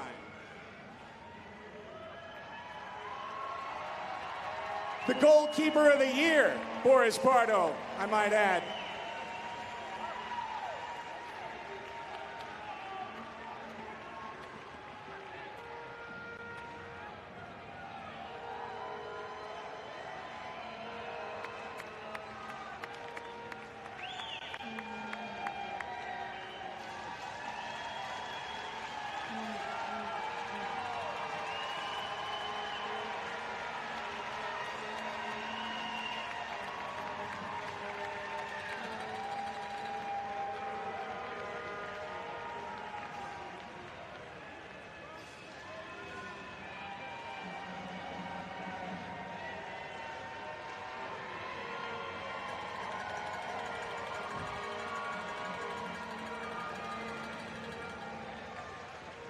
Players, when you receive your medals, please head to center field where you'll do the trophy lift.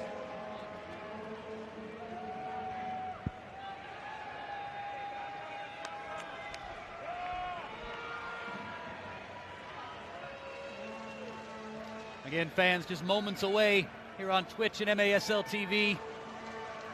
Ladies and gentlemen, this moment is for you right now. This season. The people who have supported this franchise since 1978. The people who continue to support this franchise through a pandemic, through 2 years without home games. This moment is your moment.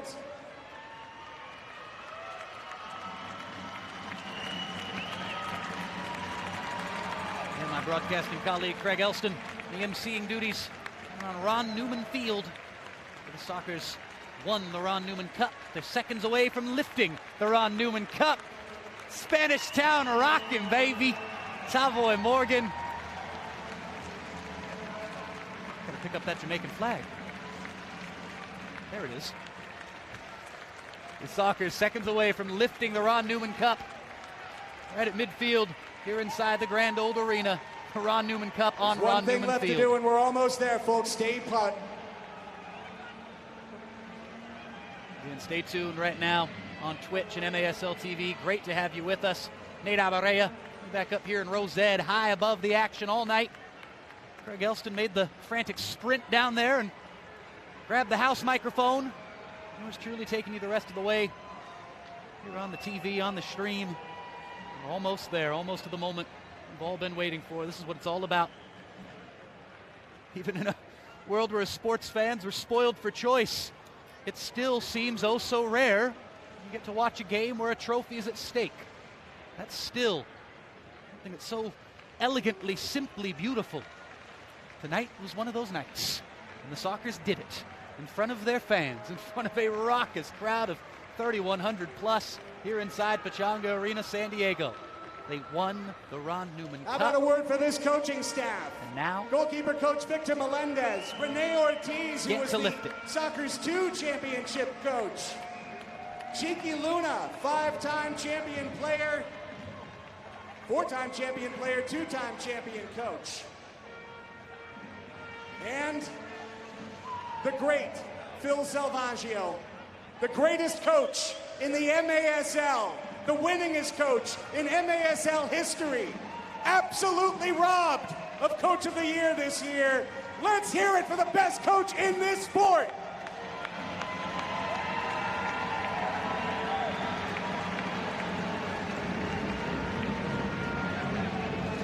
All right, folks, at this time, we are ready to award the Ron Newman Cup, and to do so, as they receive their medals,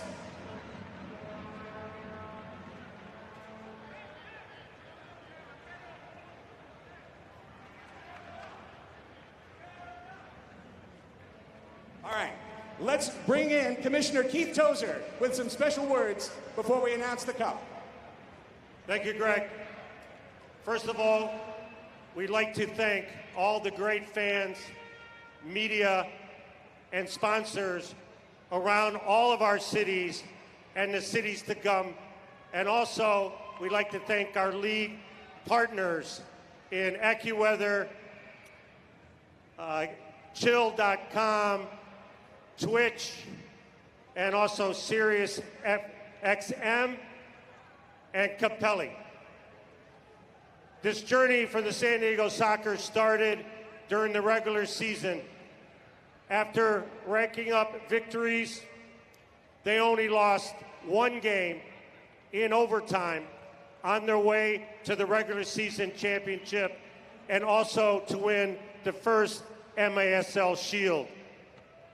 They got in the playoffs and had a tough battle against the Milwaukee Wave, then went on to play a very good talent expansion team, Chihuahua Savage.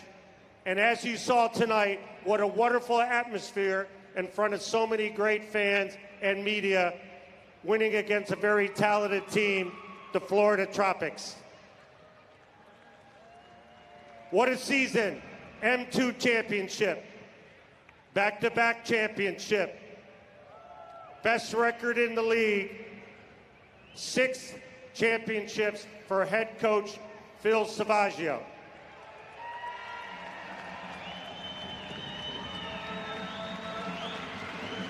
On behalf of the league, the MISL fans, the owners across all of our teams, it is now time to crown your MASL 21-22 champion.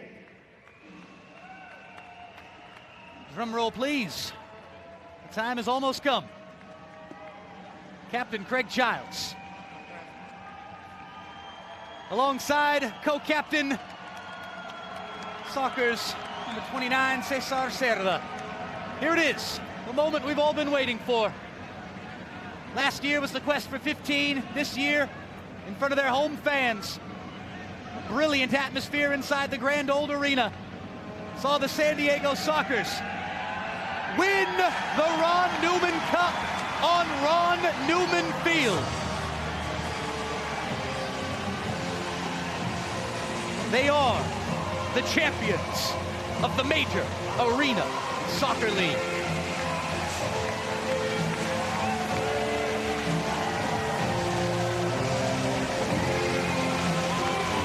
Your champions, the San Diego Sockers, back-to-back MASL champs. Pictures tell you everything you need to know. Just one of those nights. One of those special, crazy, and ultimately fun evenings of sports, arena soccer. So much entertainment value all season long with this league and this special game tonight.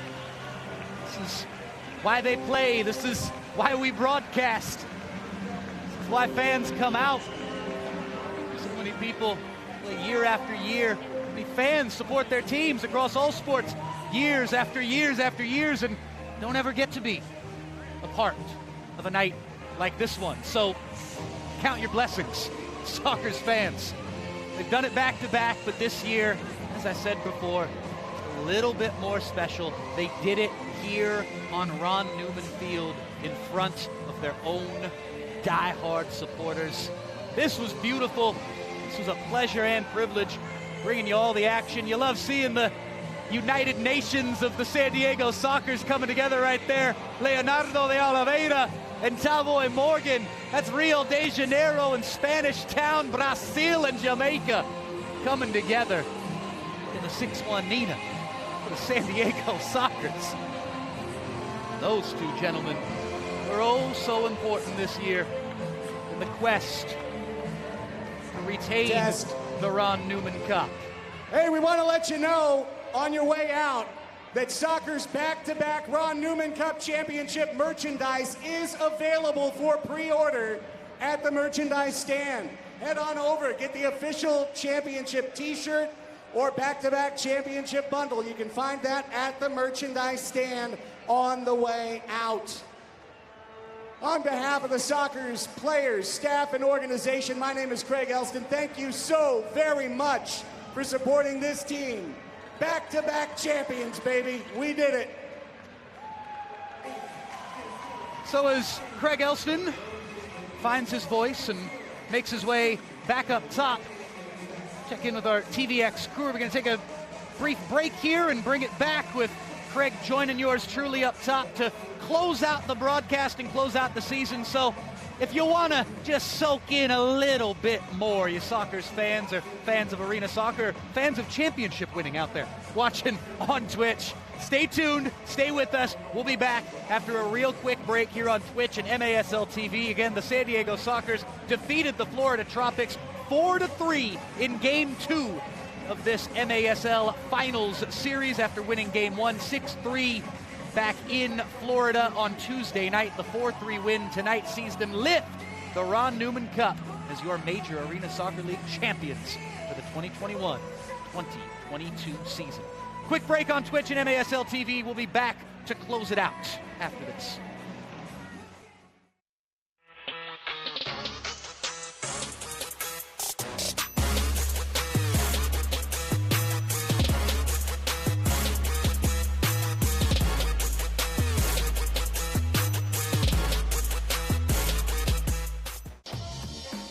Your team. The perfect fit. The game ball. Are you ready? Soccer Loco, next level performance.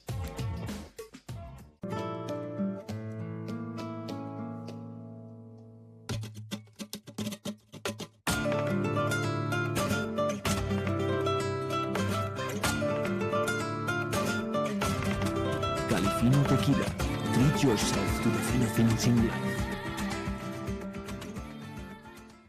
Here at Front Wave, our members are built different. They don't just talk of success. They roll up their sleeves and get it done. And with serious value on banking, lending, saving, planning, Front Wave is right there with you. So dream big. We got you. All right, yeah, thanks, for sure, I'll be there. Hey, wait, hold on. I'm running by the field right now. You're never gonna guess. Dude, Medina's here. I think he's trading for a comeback to the Sockers. What are you talking about? Medina? He retired 2 years ago. He's too old, bro. Oh, dude. You're right, bro. He's too old. Okay, so that barbecue, yeah. Don't wait for the main. Call your Cairo today. Dr. Corey's office, how can we help you? I got this. Let's get him in. Okay, sounds good, Mr. Medina. We'll see you shortly.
San Diego Sockers, the players, coaches, and families, and many fans as well, soaking in every last moment of a night to remember. May the 8th, 2022 sees the San Diego Sockers lift the Ron Newman Cup in front of their home fans here inside the Grand Old Arena, Pechanga Arena, San Diego.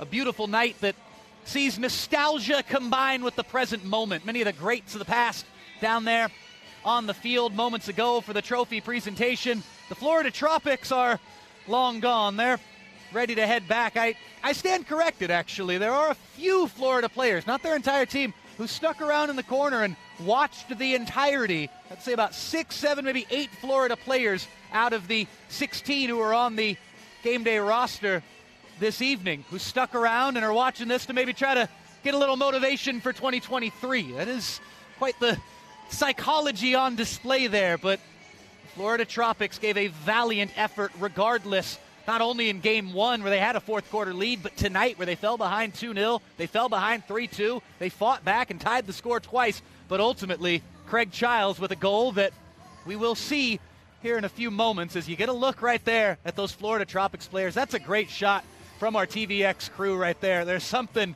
so poetic about what you're seeing. Why would somebody who's new to sports in general, even someone who's been following sports with a passion for their whole life, it's still the same question gets asked. Why would you do that to yourself? Why would you stand there and torture yourself watching the team that just beat you for the championship lift the trophy and do confetti angels and dance around with their families? The answer to that question that I've heard from many coaches and players is you do it to really hammer home the motivation for next season. You're already thinking long term. So beautiful stuff there from the Florida Tropics, from the players who stuck around, and wish them all the best, as the Sockers, on the other hand, will be going for a three-peat, looking to do what the Baltimore Blast were the last team to do in the Major Arena Soccer League as they pulled off that three-peat with a win in Monterrey in 2018, a game I had the privilege of being on the call for back down at Arena Monterrey in the spring of 2018. It was, again, a pleasure and a privilege to be joining Craig Elston and Melissa May and our TVX crew and you watching tonight. Yours truly, Nate Abaurrea, here with you on Twitch and MASL TV as we close out the broadcast tonight and we close out the season. This was a lot of fun. I had a lot of fun in 2018 in Monterrey, but I think this one takes the cake. The Sockers have won the championship in front of their home fans. We do have some business to tend to. We got some superlatives for you before the night is over. We start with the fan saves save of the game. Rainer House had quite a few in this game that were sensational, but ultimately it was the last one of the season right there. Your fan save of the game from Boris Pardo. Great angle here from our TVX crew through traffic. Boris keeps his eye on it. It was heading in top shelf, and Pardo makes the save. The ball went up into the netting. There was 5 seconds left on the clock. Right after that save was made, the Sockers took it to the finish line in cruise control. And it's not often that the goal of the game would be a goal that quite literally wins a championship. But tonight, that was exactly the case for your Front Wave Credit Union. Goal of the game, Craig Childs says, put this thing on my back, ball on my right foot. Not even Rainer House, who's playing all the good tunes as a keeper tonight. He was arguably the man of the match, but Craig Childs said the man of the match is going to be the guy who scores the winning goal. Ike golazo. Goal for San Diego, goal for the captain. Great angle there. You see the little bit of bend with the inside of the right foot.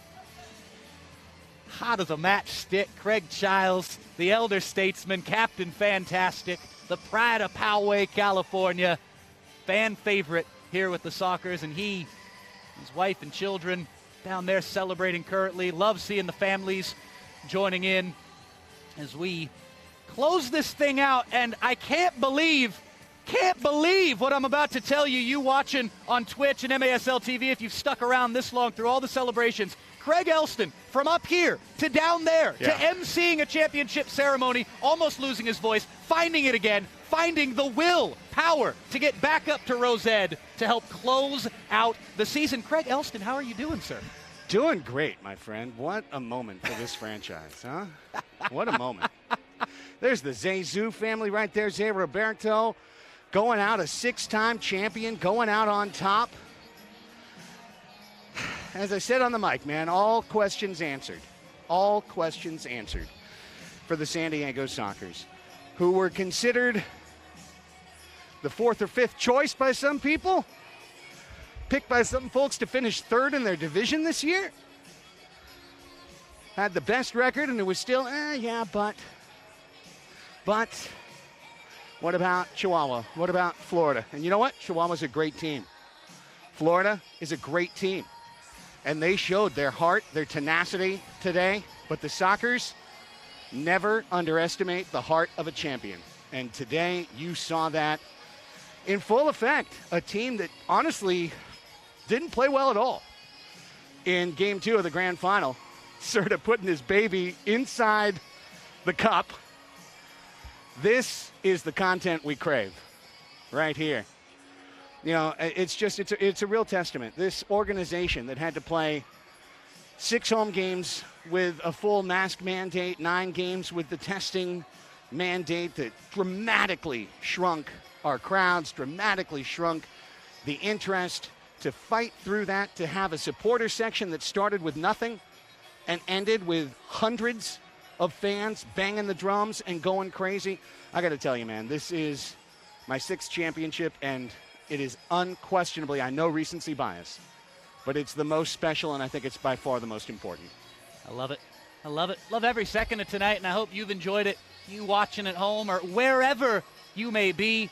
Great viewing numbers on Twitch this evening. I'm sure the chat was lively. I did my best to not get sucked into it the way that I did on Tuesday night, as I'm actually calling this game. But I hope the chat was spirited and in the good spirit of sportsmanship as well. But thanks to all of, even if you got a little rowdy in the chat, shout out and thank you to every fan of the Major Arena Soccer League.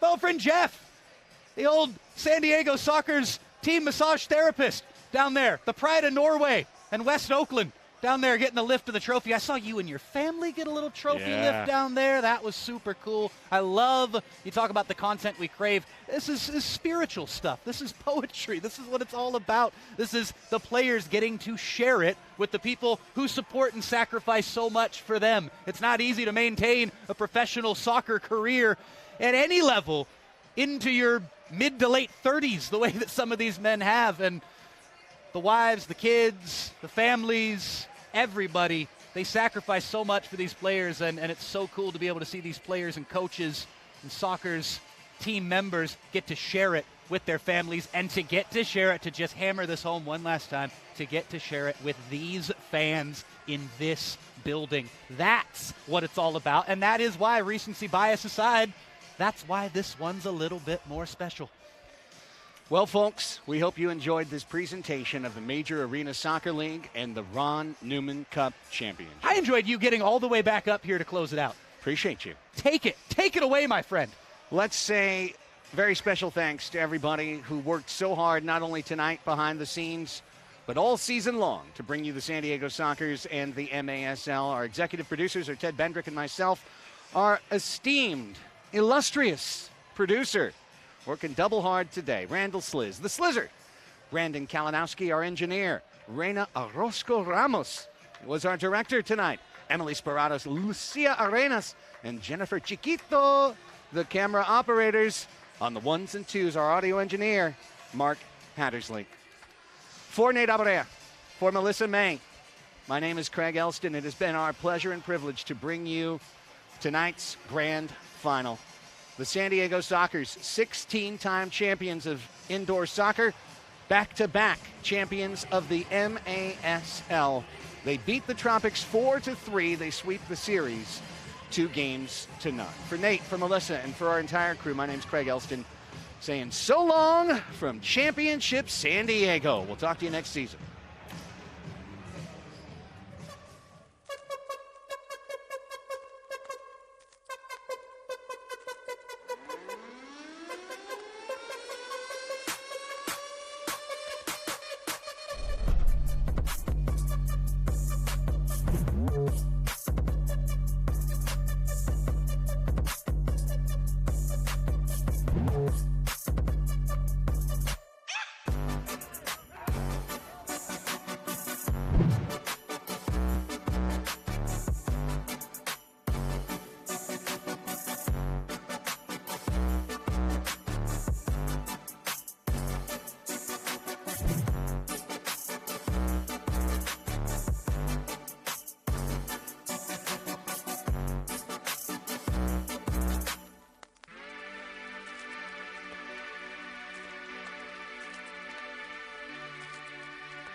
Here at Front Wave, our members are built different.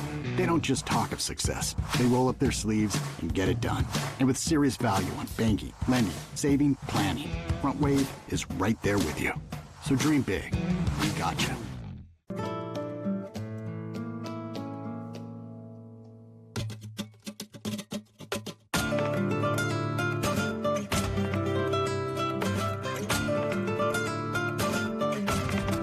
Califino Tequila. Treat yourself to the fino things in life.